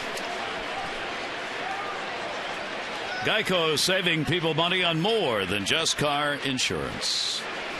Here is Taylor Teagarden. Teagarden, a strikeout victim, his first time up. Lackey a walk and 3 strikeouts. Garcia a walk and 3 strikeouts. The 2 starters, with Lackey getting touched up early in the 1st inning for the 2 runs. RBIs Machado and Jones, and then Garcia in the 4th and 5th innings. And it'll go to 3rd off the glove of Iglesias and on. Taylor Teagarden, give that man a hit. Yep, first one of the year. A little different playing third than shortstop.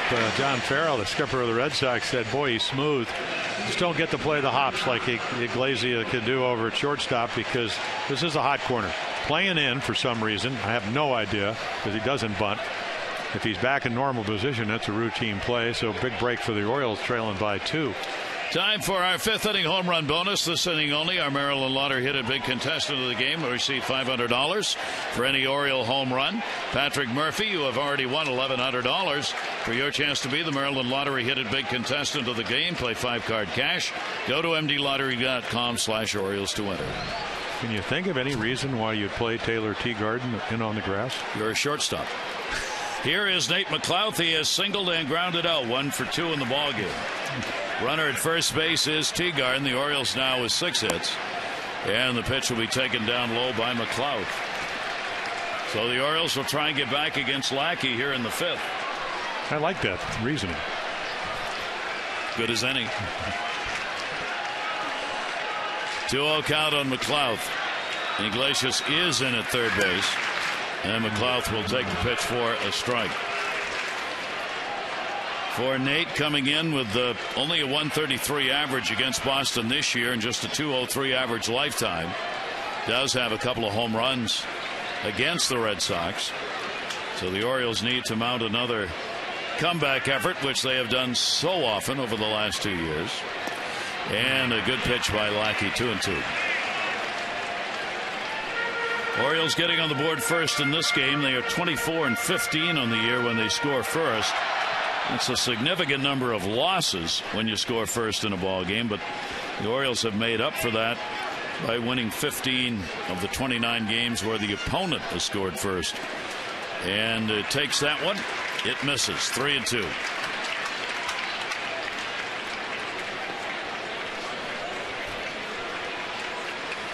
So a 3-2 count. Orioles leadoff man on base. 3 times, 5 innings.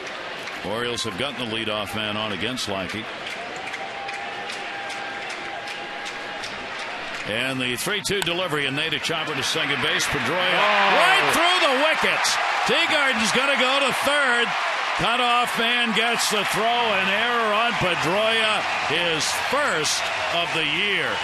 Well, the ball hits the lip of the infield, but it does that out far enough away from him. Take a right here. It stays down, and he just misses it right through the wickets. You can always come up. You can't go down. Lackey goes pretty routine most of the time. Nice base running by Taylor Teagarden, who hustles it over to third. So the only second baseman among the regulars in the majors who hadn't made an error yet has made one. Pedroia. And that really opens the door. He wanted so desperately to try and turn 2 on that. Now it's Manny Machado, already 2 for 2 in the ballgame. A double and a single. Runner goes. They throw. Runner stays. And they get the out as Pedroia hangs on to it. With Nate McLouth going, a great throw by Saltalamacchia, and not enough time for the jump for Teagarden to go from third. No, it's a great throw again. And then it's right into the runner. Look at the tag by Drew. I mean, look at this throw, the quickness. It's right into it. If it's anywhere else, Pedroia actually tags him. Puts him in the left hand. So now 1 down with a runner on at third base. A big out. Machado with his 13-game hit streak. And Nate McLouth has been caught a couple of times in this series trying to steal bases. 1-1 delivery will be fouled off in a 1-ball, 2-strike count.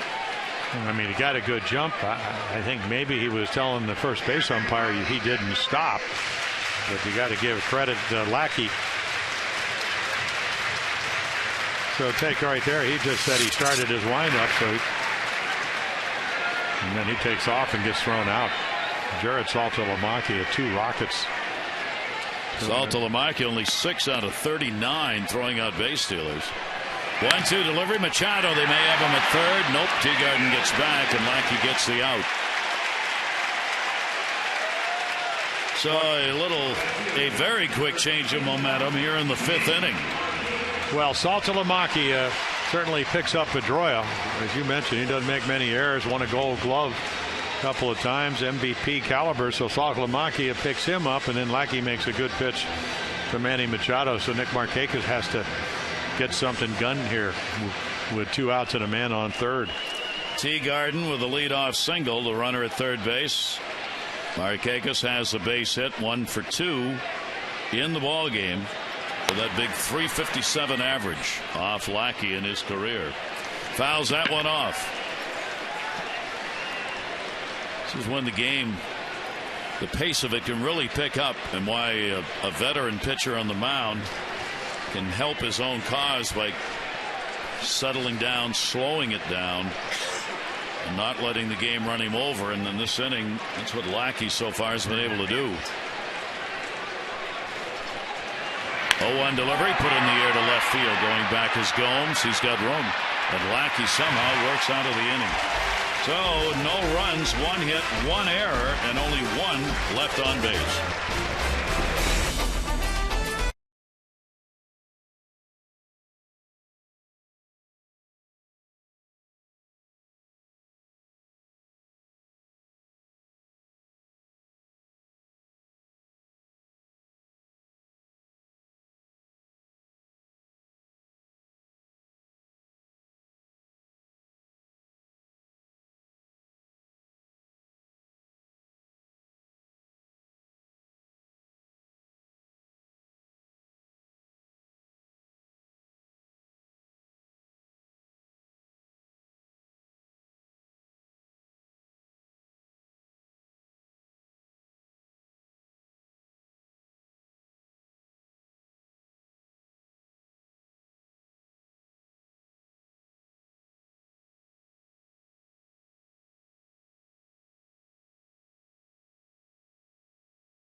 Baseball on Masson is brought to you by Chevrolet. Find new roads.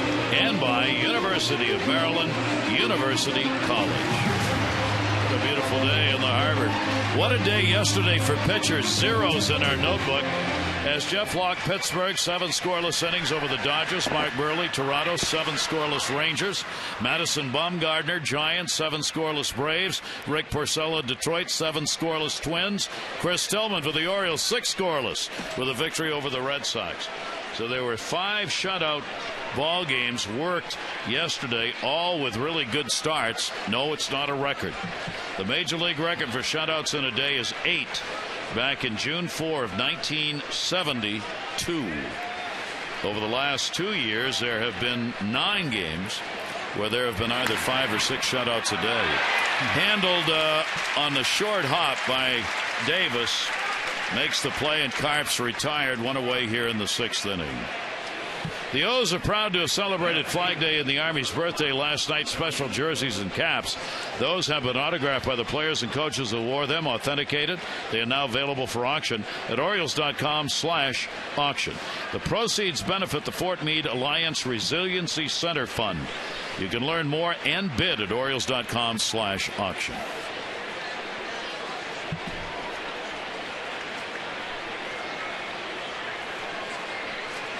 Gomes, a single, a run scored, and he is popped out. Johnny Gomes takes it for a strike.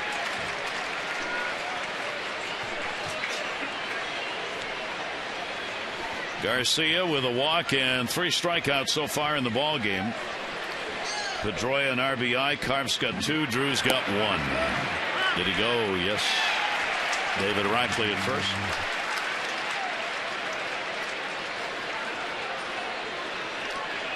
Yeah, last year with Seattle, with Oakland, Johnny Gomes. Really good year, 18 home runs. Of course, when he gets to play, only 16 at bats in the month of June. And he can hit the ball a long way. Good on base percentage. Last year hit over 300 runners in scoring position. Kind of takes the place of Cody Ross. He had a nice year for the Red Sox last year. Playing for Arizona. Gomes, a 1-ball, 2-strike count. In the air, center field. Jones going back, looking. Goodbye. Home run. His 11th career home run against the Orioles. And the Red Sox extend their lead to 5-2. Well, John Farrell will tell you one of the reasons they come in first place is because of chemistry. And chemistry can mean a lot of things. Do you have guys that, and it's just a splitter that stays up. And look at this strike. I mean, the speed's only 81, so it speeds up the bat, but the tremendous strength, and he just flies out for a home run. What Johnny Gomes does. And he will knock Garcia out of the ball game. So Garcia works 5 and a third innings, giving up the 5 runs on 8 hits. And the Oriole bullpen goes to work.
Orioles could suffer his 4th loss. The line on him is complete with the 5 runs on 8 hits and 5 and a third innings, 2 home runs, Carp and Gomes. Take a look at our AT&T Mobility trivia fact as the Orioles go to the bullpen. The O's pen 30 straight batters faced without allowing a hit or a walk, the longest streak by any major league team's bullpen since 2005. Yeah, started in that 8th inning in that extra inning game on Thursday night. So TJ McFarland comes in, got his first major league win in that extra inning ball game. Pitched really well, and he's done pretty well this year. And the Rule 5 guy that they get out of Cleveland has to stay with the ball club all year long, or they have to go through waivers, has an opportunity to go back. And for a youngster, only 23, has really pitched well. Saltalamacchia just 182 off left-handers. Fouls that one away, and getting his first major league win. He said, honestly, I didn't even recognize it was my first. I just thought we won the game. It was awesome. When you have a walk-off win like that, everybody rushed the field. I wasn't thinking about it. Wow, my first win. I was just thinking we won the game. This is great. TJ McFarland. Well, both of those things happened. They did win the game, and he got the win. And the guys recognizing that really gave him a big what for in the clubhouse after the game. Strikeout recorded on Saltalamacchia. Well, he has moved over from the third base side of the pitching rubber to the first base side, and they just think Rick Adair, Oriole pitching coach, think his stuff's going to play better. It's a better angle. So did it the other night, and boy, this velocity went up a little bit, movement went up, location, all the important thing. And there's low and away at 88. I mean, he's not a guy that throws. He might hit 90, 91 at his best, but it's about movement, and against lefties has a great two-seam fastball that is very effective lefty to lefty. J.D. Drew with a double and an RBI. Talking with Rick Adair about that again today about moving pitchers on the mound. They've tried to do that, as McFarland's not the only one. And Rick saying, you got to wait till they're ready to do it. If they aren't ready and they don't feel comfortable, and you get a lot of them who won't do it until things go bad, you just got to kind of wait it out. And he got him. So he comes on and gets 2 strikeouts. Saltalamacchia and Drew. That'll retire the side, but Gomes got the home run, and the lead increased to 5-2 for Boston.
One for the Sox. The Orioles are 2-6-0.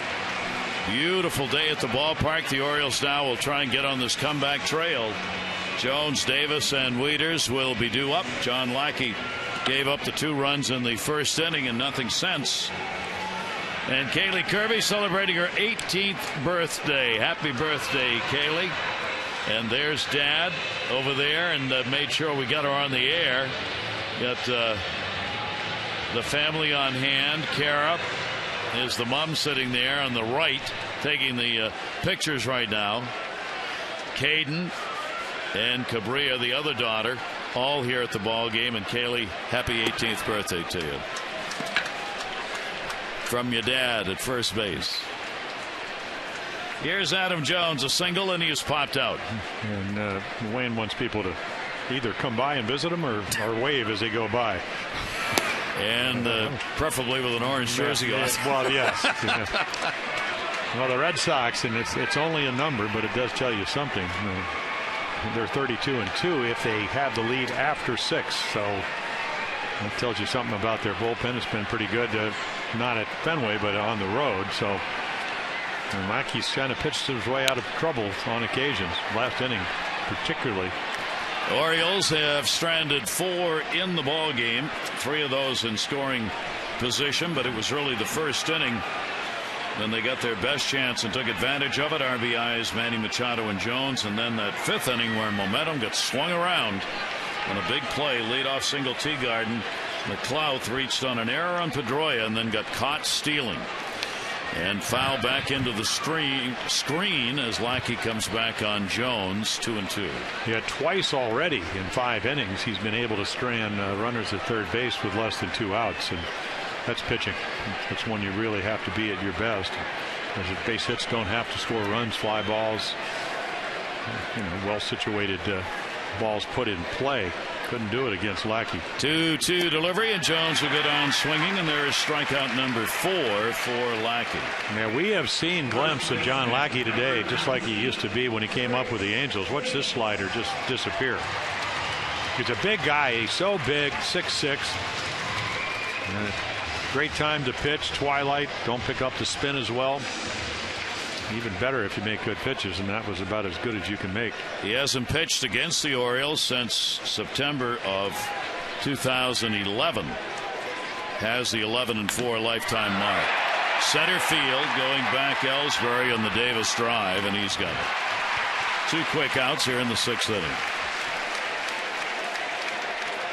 The Orioles' June 30 game against the Yankees has been moved to 8:05 for an ESPN Sunday night game.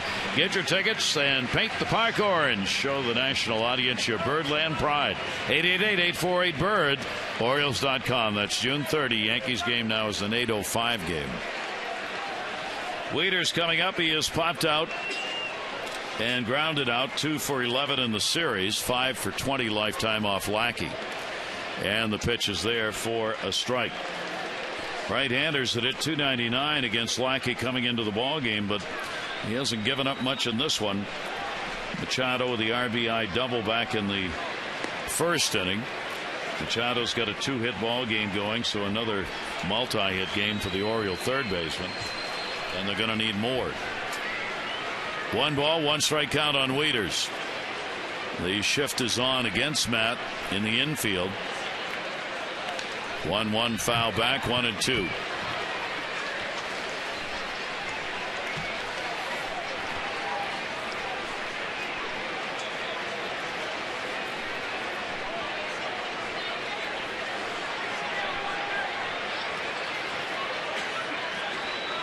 One-two delivery. Wieters will take it down low. 2 ball, 2 strike count.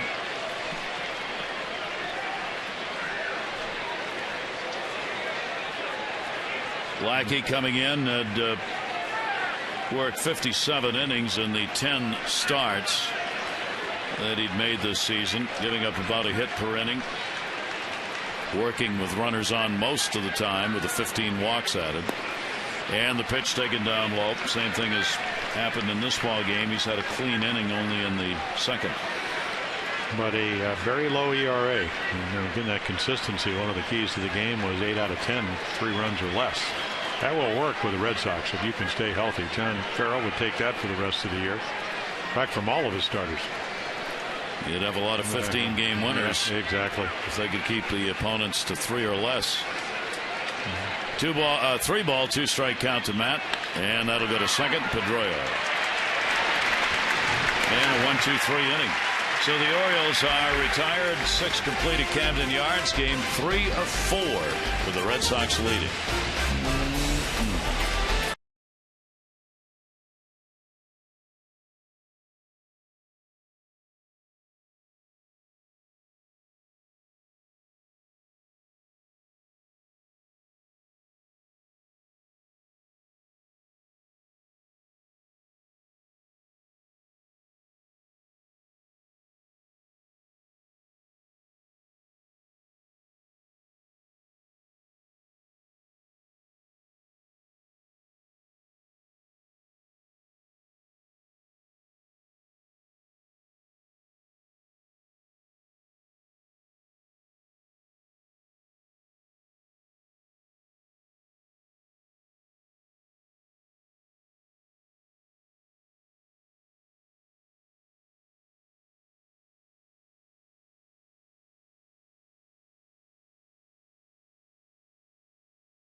It's Miller time, brought to you by Miller Lite. Manny Machado in this ball game doing it again in the 1st inning with McLeod on delivering an RBI double.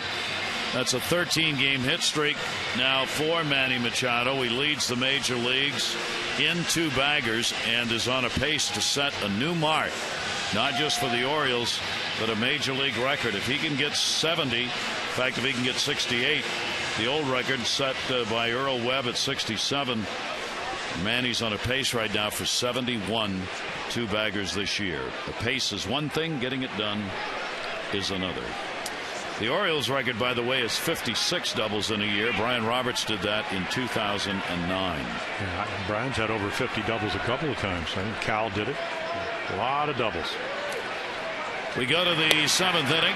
McFarland will stay on the mound. Iglesias up a single. He is 1 for 2. Brian Roberts is with the ball club. He will be traveling on the road trip, at least the Detroit part of it, to work out with the team, take his batting practice, get back into game mode. And then Buck Showalter said today, after the 3 days in Detroit, they'll see where Roberts stands and whether or not he's ready to go out on a rehab or not. Yeah, trying to increase the intensity of the running. The long distance, short bursts will come down the road. Ate him up. That is nasty. 3 strikeouts in a row for McFarland. I could just see Rick Adair going, well, TJ, if you're going to throw like this, throw it, stand anywhere you want. But he's moved over, and he just moved over. The pitching rubber's 24 inches, plate 17, so sometimes it gives you a better angle. Maybe the ball starts on the plate a little bit, depending on what the natural movement from your stuff is, but whatever it is, stuff is a lot sharper. And the pitch will be taken for a strike. Ellsbury is single. He is 1 for 3. Has had a stolen base. Ellsbury finally getting a hit here in this series. He'd been 0 for 11 before that single in the 5th inning. And he'll take the pitch outside. 1 ball, 1 strike. 276 off the lefties, about the same against righties for Ellsbury. Red Sox have the 5-2 lead, top of the 7th inning. 1-1. And that'll be a little bit inside. 2 ball, 1 strike count. McFarland averaging that strikeout per inning pitch, coming in with 28 strikeouts in 31 innings. He's added 3 in this ball game of the 3 batters faced. 2-1. And a 3 ball, 1 strike count.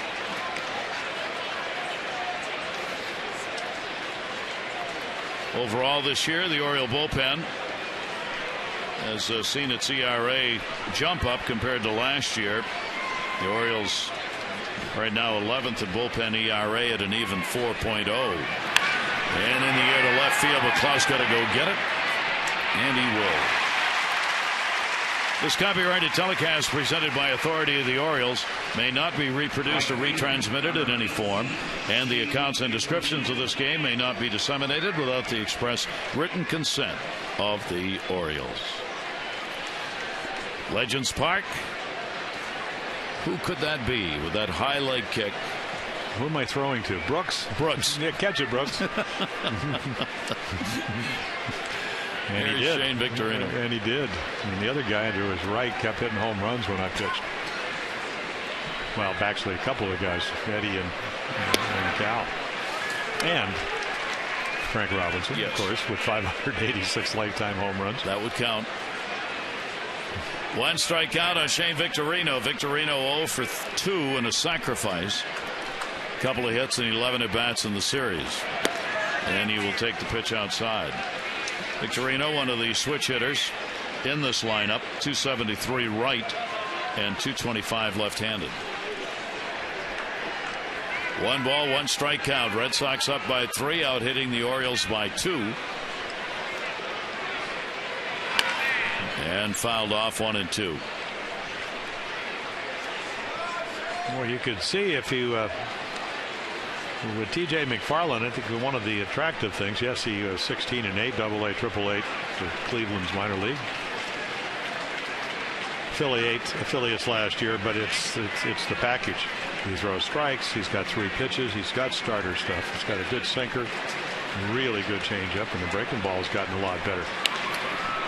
1-2 inside to him, inside out foul ball, and Victorino keeps the count at a ball and 2 strikes. Pedroia hoping for a chance here in the 7th inning. Yeah, he's their long guy, and then Troy Patton has been pitching better as late. So you talked about the bullpen numbers have been inflated since May 13th. Patton and Mattis, and you can really give Buck Showalter some options matching up against lefties. There's Patton and O'Day to his right, and then Jake Arrieta, who just got called up on the far left, and Mattis, and then Tommy Hunter. Seems like he's pitching every day now. And that'll be a base hit into right field. So that's the first one off McFarland as Victorino gets the 2-out single here in the 7th inning. And Pedroia will get an at-bat.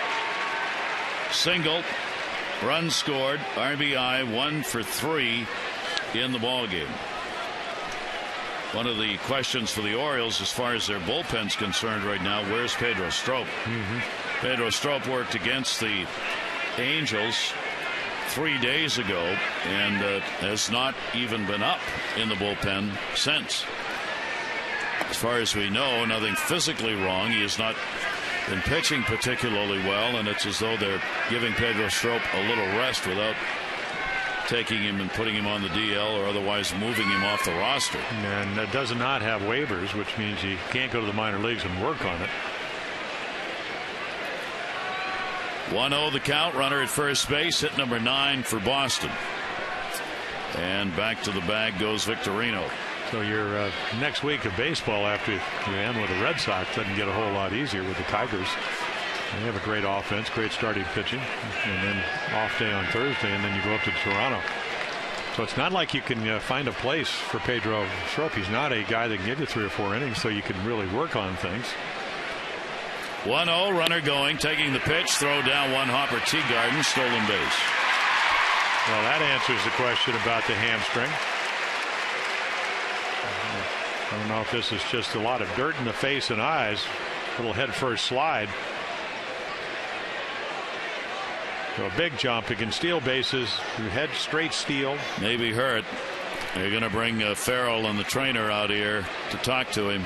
Yeah, I just watch his hands. I mean, he hits his head on the shoulder. So a lot of stuff. Did he jar his shoulder? Did he hit his head right on the left arm of Ryan Flaherty? A lot of things going on there. Yeah, maybe it's the helmet coming down and hitting his eyes. Well, they don't call him the Flying Hawaiian for nothing.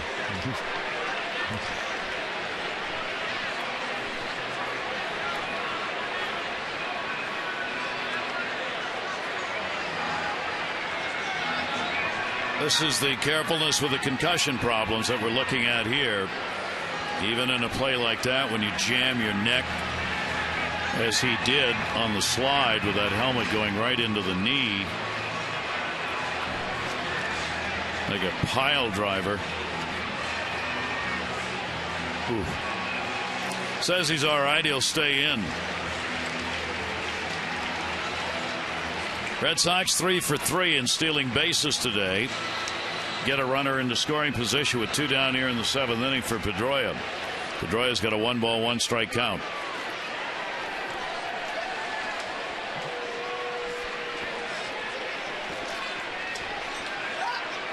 Pedroia with a .373 batting average off left-handers starting the day. 1-1 delivery to him, and Pedroia right back into the glove. McFarland's got it over to first base, and that will do it.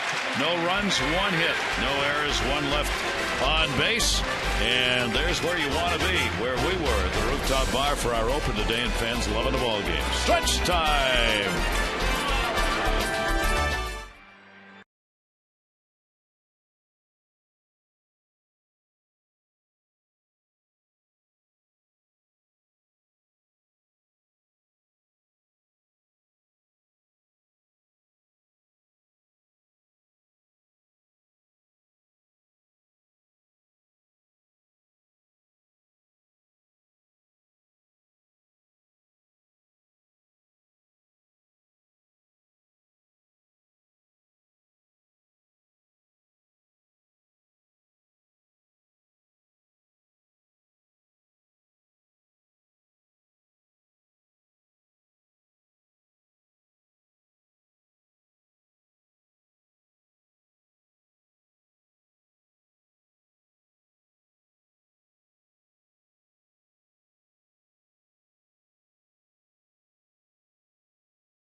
Well, they brought the lumber in this one. Manny Machado, David Ortiz, some big hits in the ball game have accounted for about as much offense as we've seen in a game between these two teams this year. Gomes, the big home run. Yellowwood brand pressure treated pine. If it doesn't have this yellow tag, you don't want it. That's a nice little costume. Trick or treat. Yeah. Bottom half of the seventh, then is Hardy. The rally mask is on. Lackey's gone the distance for the Red Sox. Hardy will start it out with a base hit. Ellsbury over. So the Orioles get the leadoff man on in the bottom of the seventh inning. Our PNC minor league report brought to you by PNC Bank for the achiever in you, Jair Jurgens. Yeah, well, pitched very well. Came up for the one start against Tampa Bay, then back down. Trying to recapture his all-star stature of 2011. So pitching well, and what they look for is, okay, how's the velocity? Used to throw 92, 93, change up any count. Really didn't have that. Pitched well early in that game and then struggled, but one thing when you have the knee problem, the chronic knee problem he has, apparently pushing off a difficulty, but worked real hard to get healthy. Ryan Flaherty now as the Orioles try and mount this late inning drive. Lackey has worked 7 innings twice, once against Minnesota, once against Cleveland. Junichi Tazawa in the bullpen for the Red Sox. Lackey's thrown 96 pitches. He's thrown as many as 109 this year.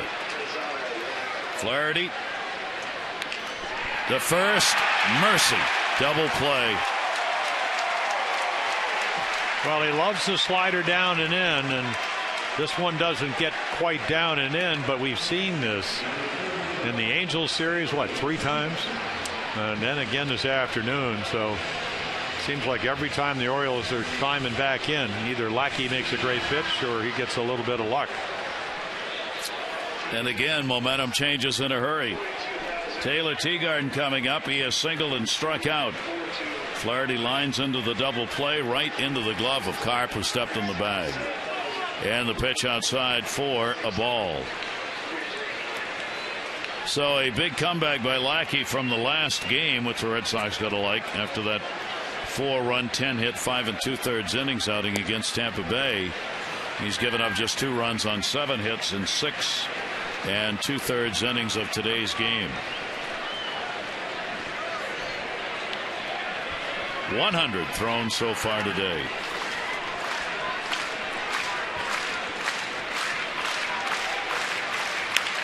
And that will go to short. Drew. And only 3 faced, no runs, 1 hit, no errors, nobody left on base. 7 complete in game 3 of this 4-game set. The Red Sox have the 5-2 lead.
MLB.com. Play as one of the real Home Run Derby participants from the past 3 seasons in arcade mode or Derby mode that recreates the authentic Home Run Derby tournament experience. Available on iPhone, iPad. Download MLB.com Home Run Derby for free today. Gary Thorne, Jim Palmer here at Camden Yards. That's it for Lackey. John Farrell, the manager, former pitcher himself. Lackey, a strong 7. Yeah, got to be really happy about that. Missed him all of last year with the Tommy John. Juan Nieves patting him on the back. Former Major League pitcher who did pitch the no-hitter against the Orioles in 1987. There's their backup catcher, David Ross. So everybody. And it's not just the fact he's ahead 5-2. It's the way did a little Chris Tillman where got out of some big jams early and really did, going back to that first inning, keep the runs at a minimum. It's going to sing Kumbaya there for a minute. Taking it back. Well, here's David Ortiz. It's a big game for them. They've gotten beaten 4 out of 5 times by the Orioles. Came waltzed in here with a 3-game lead in the loss column, and the Orioles won the first 2. They're all big. Yeah, they really These are. Eastern Division teams are going to beat up on each other all season long. Ortiz will go after the first pitch, foul it off. He had a triple in the second inning, leading it off, and got stranded. Picked up a home run earlier in the series, so a couple of hits in the 11 at-bats he's had. Ortiz now hitting at .302. He's the leader in most categories, as you would expect for the DHs in the American League. 0-1 delivery, and that'll be up in the air to left field. Going back, McLeod. Yeah, that's your Fenway swing. Wrong ballpark. Take a look at our Lexus of Towson drive of the game. Carp. Yeah, he is just, well, they carped it. They got him because he was a power guy coming up with the Mets, power guy with the Mariners, especially in AAA, and he's become a power guy for the Red Sox, especially in June now with 5 home runs. And our drive of the game brought to you by Lexus of Towson, Baltimore's #1 Lexus dealer. CY at LexusofTowson.com. Pitch will be taken for a ball. Here is Mike Carp at the plate. A walk, the homer, and a line out. Couple of hits in 8 at-bats in the series. 2 home runs, 2 RBIs. McFarland on the mound for the Orioles. Gets the chopper to short. Hardy. See, Hardy knowing who's running. Could have thrown it on 1 crow hop. Instead, he took 2 just to get himself well balanced. Knew he had time to do it. Time to text in your vote for the AT&T player of the game. John Lackey with the solid 7-inning performance. Manny Machado, another 2-hit ball game, RBI, and a double included. And Adam Jones, who's picked up an RBI base hit with a 1 for 3. Text in your vote, A, B, or C, 31826. Johnny Gomes. Home run single, and he has popped out. 4th home run came in the 6th inning with nobody on, and concluded Freddie Garcia's day. Yeah, you go back to that 4th inning, the Pedroia. Freddie Garcia thought he struck him out. Umpire called it a foul tip. He singled in the center. And Ortiz struck out, but then Carp hit the home run, and Gomes came up, and all of a sudden 2-0 is you're down by a run, 3-2, and there's Koji, who came in and struck out J.J. Hardy last night. Gomes getting his first home run off a right-hander against Garcia, 3 of them off lefties, and a compact swing and a 1-ball 2-strike count. Well, big time power, as we mentioned. Came up with Tampa Bay. That's where he got to play for the first time. 18, 20 home runs. Cincinnati, 18, 20 home runs. 18 last year for the A's. 1-2 delivery on the way. Gomes, while he has the 11 home runs lifetime against the Orioles, only a .200 batting average against the O's coming into the ball game. 2-ball 2-strike count. And McFarland gets it. That's 4 strikeouts for T.J. McFarland. Retires the side in order. We go to the bottom of the 8th.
up this 4-game set against the Red Sox. Miguel Gonzalez on the mound against John Lester.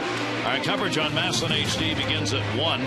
O's Extra presented by Geico, followed by our game coverage 1:30 on MASN HD and WJZ.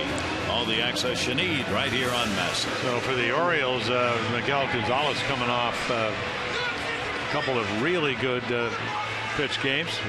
One down in Houston, one against the Angels. Lester, who started out 6-0, has struggled 0-3 in his last 3 decisions. Got roughed up down in Tampa Bay, and lifetime against the Orioles. But that is past history, 14-1. So here comes Koji. Look at those numbers. Low ERA, a couple of saves. Doesn't hardly walk anybody. 37 strikeouts in 27 innings. And last night came in did get the 1 strikeout of J.J. Hardy, couple sliders, and then struck him out with a splitter. So Koji O'Hara will go to work against the Orioles for the 4th time this year. He's worked an inning and 2/3 this year. No runs, just 1 hit against him.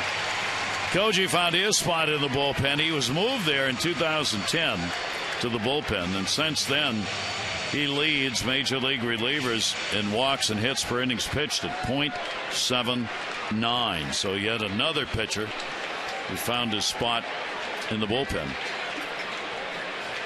And McLeod will lead it off for the Orioles. So a chance here with the top of the order for the O's in the 8th inning, down 5-2. Red Sox have out hit them 9-7. Each team has left 4 on base in the game. McLeod 1 for 3, singled in the first and scored. And a strike call. Koji 0-2. Yeah, you'd like to do what they've been able to do, is hit the ball out of the ballpark. Carpet and Gomes with home runs. No home runs at this point by the Orioles. 0-2 delivery to him, will be down low in the dirt. You do want to mention, Jim, we'd looked at it earlier. Alex Cobb, who was struck in the head today, the pitcher for Tampa Bay, was conscious all the time after taking an Eric Hosmer line drive on the head.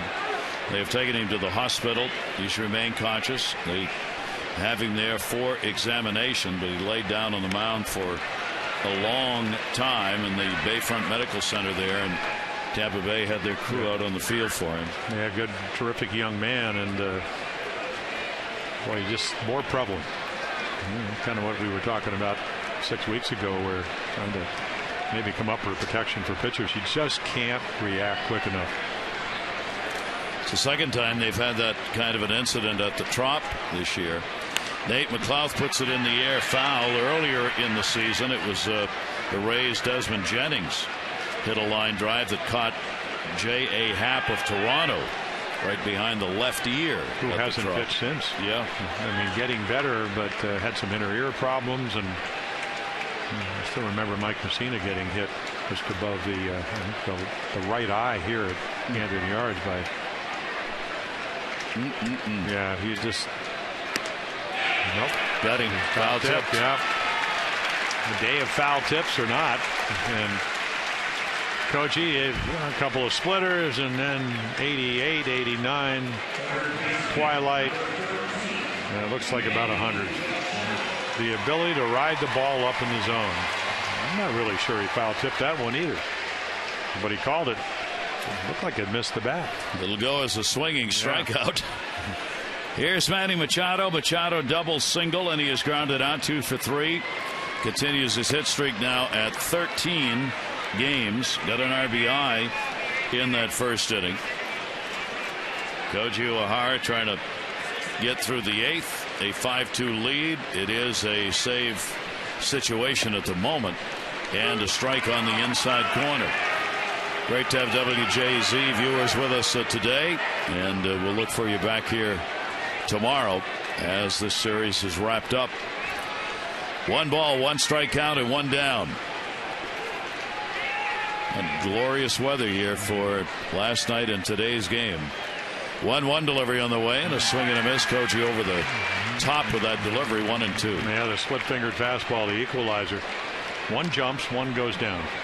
And when he started, when he came to the Orioles in 2009, 12-12, low ERA, 2-4 record with 12 starts. And he had the slider. That was his third pitch. But the conditioning. Still remember a Memorial Day game in Washington where it wasn't really that hot, but it was humid. Contrary to today, we're only 33% today. He was behind the mound in about the third inning, and Bob Feller was there. And he goes, "What's wrong with this young man?" I go, humidity. That's why he's so much suited for this role in the bullpen. 2 strikeouts for Coach Uehara.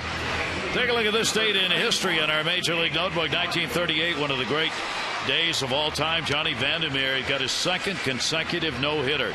He beat the Dodgers 6-0. 4 days earlier, he had beaten the Braves in a no-hitter 3-0. And today, the Orioles and Yankees completed a 10-player trade, and Rick Dempsey was involved in that. It was a big deal. Ken Holtzman, Doyle Alexander, Jimmy Freeman, Grant Jackson, Elrod Hendricks to New York. In return, Tippy Martinez, Rudy May, Scott McGregor, Dave Pagan, and Rick Dempsey coming to the Orioles. It was a huge trade. Tippy Martinez went on to be the closer. Scotty won 20 games. Rudy May won some games. And Rick told me today there was another player who was supposed to be in that deal who didn't come. Dave Righetti. Oh, really? Righetti was supposed to be, Rick said, a 6 for 5. But they needed to have Righetti's arm for either that day or the next one, so they pulled Righetti off the table, and the deal went through as a 5 for 5. Well, that would have even been more special. It kind of turned our organization around because, the next year Eddie Murray would come to the big leagues. I still remember the day they traded Kenny Holtzman. He was part of that deal, as you mentioned, and Mike Flanagan had thrown about a half an hour the night before. He had to pitch in Kansas City because Holtzman was no longer an Oriole. Wow. Coach Uehara comes out with a splitter and strikes out the side. McLeod, Machado, and Markakis.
By Southwest Airlines. Find our fares online only at southwest.com. You just roll that around in some sugar. You got a nice funnel cake. Is that what that is? I don't know. What is it? It's called a Grand Pay if you're from Canada. But it's a funnel cake most everywhere else. There it is. Oh, there we go. There we go. Oh, yeah. Well, that's why you wanted to be out there through the open. And then you can also put jam or something on top of it if you like. Okay, so we walk out there to do the center field today. Yes. There are a lot of great smells in the ballpark. Yes, there Coming are. through by all the food, and as you mentioned, the fans were terrific. Both the Red Sox. I mean, this is a great ballpark to come to, as is Fenway Park. So people coming here and supporting their ball clubs, whether you're a Red Sox fan or Orioles, and having a great time. It is. Both are very fan-friendly ballparks, and none more so certainly than this one. And I got to correct myself on the deal that we talked about. Ron Guidry. Well, that would have worked too. 23 2 years later with Cy Young and then some in 1978. The extra pitcher who got pulled out of the deal. So Righetti would go on to be a very good starter, very good closer, pitch a no-hitter. We'll see him when the Orioles go to San Francisco in August. He's the pitching coach on that vaunted San Francisco Giants staff. 1-0 count as Saltalamacchia takes the big cut. We're in the 9th inning. Saltalamacchia 0 for 3 in the ball game. Drew and Iglesias will be coming up. Now, I had a scout call me the other day, and he said he watched T.J. McFarland pitch the other night, get his first major league win. He said, now I know why you guys drafted him. Rule 5. 1-1 delivery, a chopper. Flaherty. I mean, just think about the things that T.J. McFarland brings to your ball club. He's only 23, but he can throw strikes. Never pitched till last year higher than Double-A. Went 16-8, Double-A, Triple-A. Throw strikes. Working on a little bit better getting lefties out. And you're thinking to yourself, can you think of him being a starter down the road with 3 different pitches? Yes. Yes, very much so. He came on in the 6th inning for Freddie Garcia and struck out 2 batters he faced there. He's given up only 1 hit, the single to Victorino. Now working in his 3rd full inning. He does exactly what you want from a middle to long man, which is the role coming in the 6th today, which is to try to keep it right where it is, which he's done. And Drew will take the pitch for his strike. Drew has doubled, picked up an RBI, 1 for 3 in the ball game, 1 for 7 in the series. Red Sox 3 outs away from putting a win up there. 0-1 count. And a chopper foul out of the batter's box that hit him. And the count goes to 0-2. Red Sox with a 9-hit attack today. Garcia, the 5 runs, 8 hits, 5 1/3. Lackey, pitcher of record for Boston, 2 runs, 7 hits, 7 innings. And the runs came in the 1st. And the Orioles only got another runner into scoring position once after that 1st inning. That was in the 5th. 2 defining moments in the game. 5th inning. Teagarden singled, the error on Pedroia. McLouth reached them. McLouth got caught stealing. And a strike called there. That's 5 Ks for McFarland. Updating you on the voting for the AT&T Player of the Game. Manny Machado on top right now. You still have time to get your vote in. A, B, or C. 31826. Results in the O's Extra postgame show. And if you're a Red Sox fan, you'll be voting for John Lackey or Karp or Drew or Gomes. Yeah, they got some big hits. And then Lackey got out of trouble. In and out. Boy, that's nice when you, not the in-and-out burger, but he was in trouble and then out of trouble. The other play in the 7th inning was after that single by Hardy. Flaherty's line drive to first, right into the glove of Karp, stepped on the bag, 2 down. 1-0 delivery, that'll be down low. Iglesias a single, 1 for 3. Well, you talk so much as a starting pitcher of trying to minimize damage, and there's Andrew Bailey, the closer.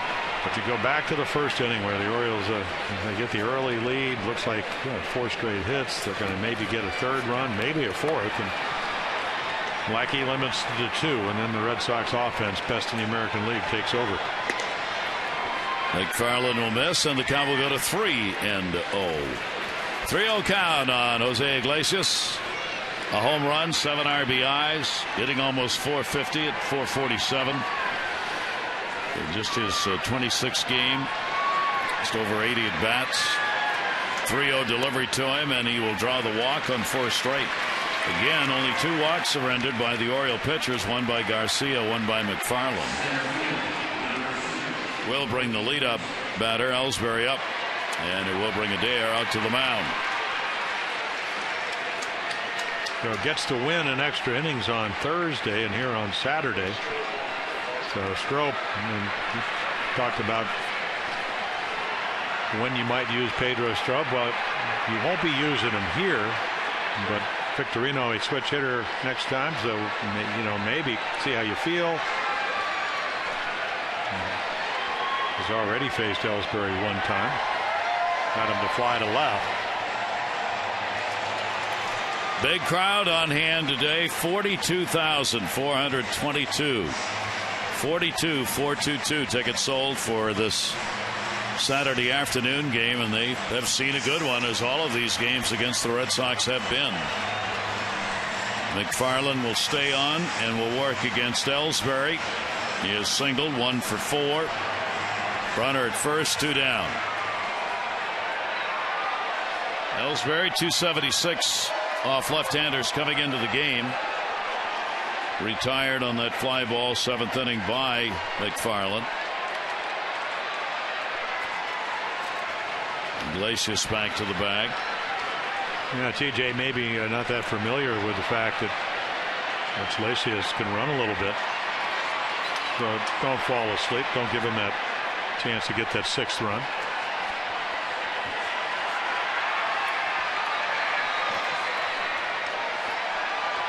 Long look, and another throw over to first base.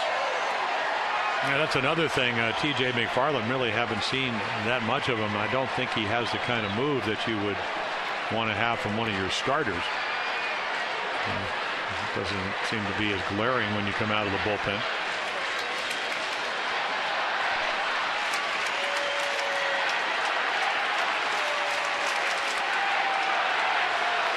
And the throw over again. Crowd entertaining themselves with the wave. That's all the noise. 2 down. Ellsbury waiting for a pitch here after the throws to first base.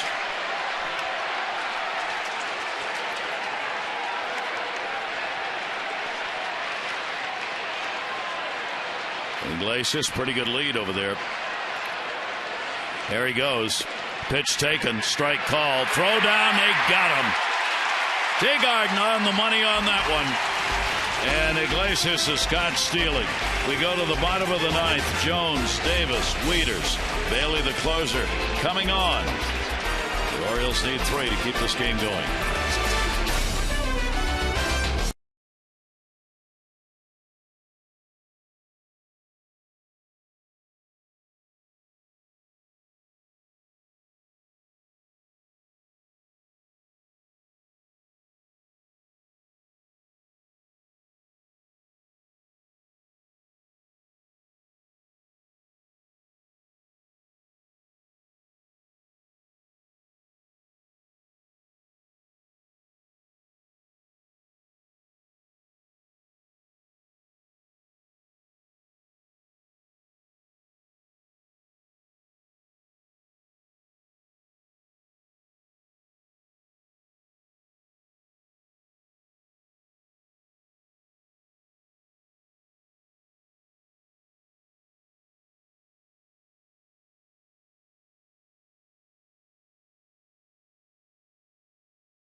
Stand by here to see how this goes as the closer comes out. 5-2 Red Sox lead. Yeah, 7 save earlier in the week. 7 out of 9. Hard thrower. Got the curveball. He's got a cutter. He's got them all. 94, 95 when he is pitching well. And was traded last year to the Red Sox, and then the ligament tear in his pitching hand, covering in an infield drill early in spring training, so it never really saw the real Andrew Baylor. First 2 years for Oakland, all-star performances. Hard thrower, throws a lot of strikes. Take a look at our Jeep inside the numbers on Adam Jones, who's going to try to get it going for the Orioles. 14 home runs. Of course, he's not taking home runs, but just in case, 9 on fastballs, 2 changeups, and 3 breaking balls, curveballs, or sliders. But the Orioles need base runners, trailing by 3 here in the 9th. Bailey has appeared against the Orioles in 2 games, working 2 innings, 4 strikeouts and 1 walk. He is not. This is the first save chance he's had against the Orioles this year. And Jones will take the pitch for a strike. Bailey is 7 for 7 in save opportunities lifetime against the Orioles. This is the 16th game in which he's appeared against the O's. Jones on a swing and a miss. Adam 0 for 3 lifetime off Bailey. And he's got really good stuff. His second blown save, and both of them against Tampa, was in that Monday night game that ended up going 14 innings. Came in with a couple run lead, 8-6, and the Rays got to him.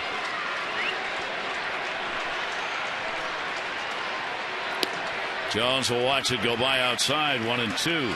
Adam a single, RBI first inning, 1 for 3. On the line here, the Orioles' 5-game win streak against the Red Sox here at Camden Yards. The Orioles' overall 2-game win streak they have coming into the ball game. He didn't go around. 2 balls, 2 strikes on Jones. Red Sox win. They jump that lead back to 2.5 games. The Orioles, if they can come back, shorten the lead to a half game over John Farrell's Red Sox. 2 ball, 2 strike count. Jones fouls it away.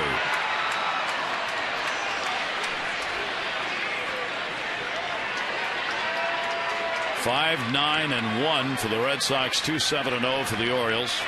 Each team leaving 4 on base in the ball game. And even though there have been more runs and hits in this one than in the previous 5 games played, it still has pretty much been a ball game of pitching. Pitch will be taken outside. 3-2. And of course, the big question after he blows the save of Boston media is, can he be the closer? Joel Hanrahan was going to be the guy, and then he had leg problems, which turned into having to have his flexor tendons repaired surgically. 3-2, base hit into left field. Wow. As he spanked that one, yeah. Gomes will get it back in, and Jones on here in the 9th inning with a leadoff single. For every Orioles walk this year, Care First Blue Cross Blue Shield contributes $50, supporting the Y of Central Maryland's Fit and Fun program. 184 walks, $9,200. Care First Blue Cross Blue Shield encourages each of us to take that first step towards a healthier and more active lifestyle. So a 2 for 4 ball game for Adam Jones. Here's Chris Davis, 0 for 3. Chris 0 for 2 off Bailey. Infield shift is on. Foul back for a strike. And the question wasn't that Andrew Bailey, is he good enough? It's just could he stay healthy? He had elbow surgery in 2010 after he made the All-Star team. Strained forearm, got him on the DL in 11. Last year, the thumb injury, intercostal problem, the oblique. Davis with the 0-1 pitch. He launches it foul. Deep, but foul. With one hand.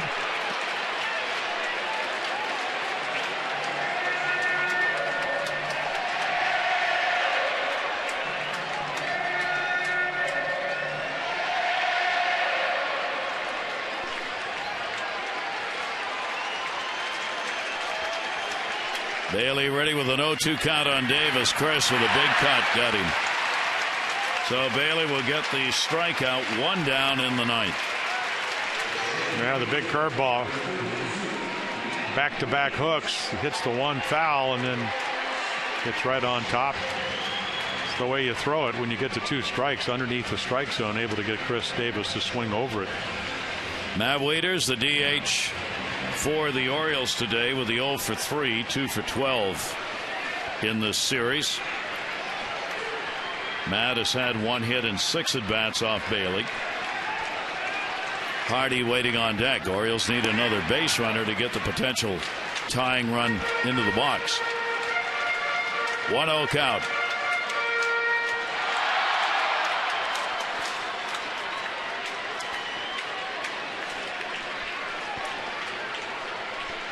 Jones off first base, and that'll be inside 2-0. Wieters would certainly be happy to draw a walk right here. If well, we'll see if he's taking here. 2-0. Matt with 20 walks on the season, 42 strikeouts. Nothing like knowing that you have to throw a strike and he may not be swinging. 2-0 delivery. It'll be fouled away. But he was. So the count will go to 2-1 on Wieters. I guess the theory there is that he's going to throw it down the middle, which he did, but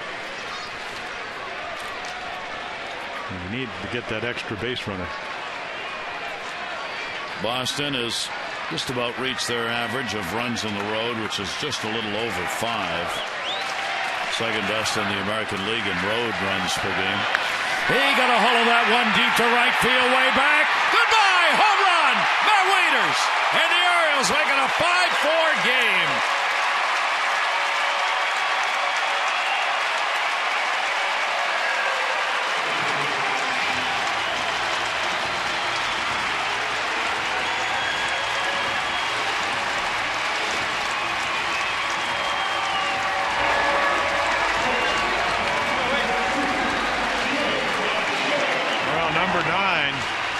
Boy, did that get out of here in a hurry. That's what happens when you have to throw a fastball. And he times it perfectly.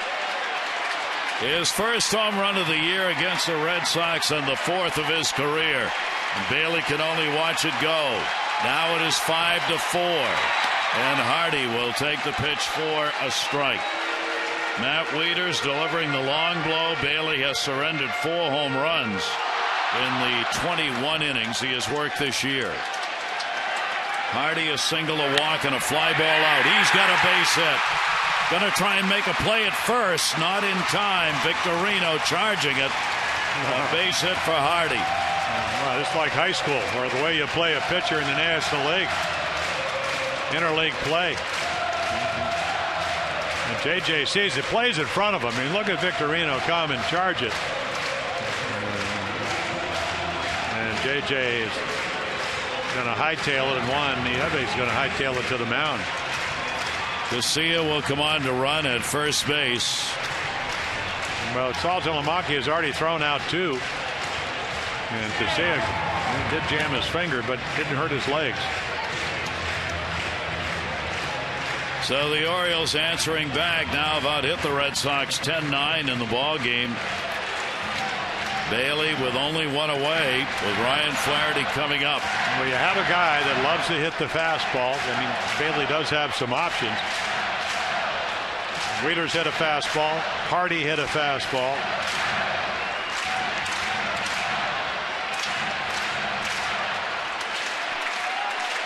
Flaherty is lined into a double play. That came in his last at bat. Hit the ball hard. And the throw over. Bailey to get him back. Gary, they think you look down the right field line, fans are on their feet. You look down the left field line, they're not. And it's really a great mixture of both Oriole and Red Sox fans. Bottom of the 9th inning. Garcia with the lead at first base, not going. Flaherty drills it foul, way out of here. Well, that's what I was talking about. Oh, did he turn on that one? If he knows the fastball is coming, and of course you don't always know that. It's the kind of bat speed he has. That's why everybody throws him change-ups and curveballs. Flaherty has faced Bailey only once.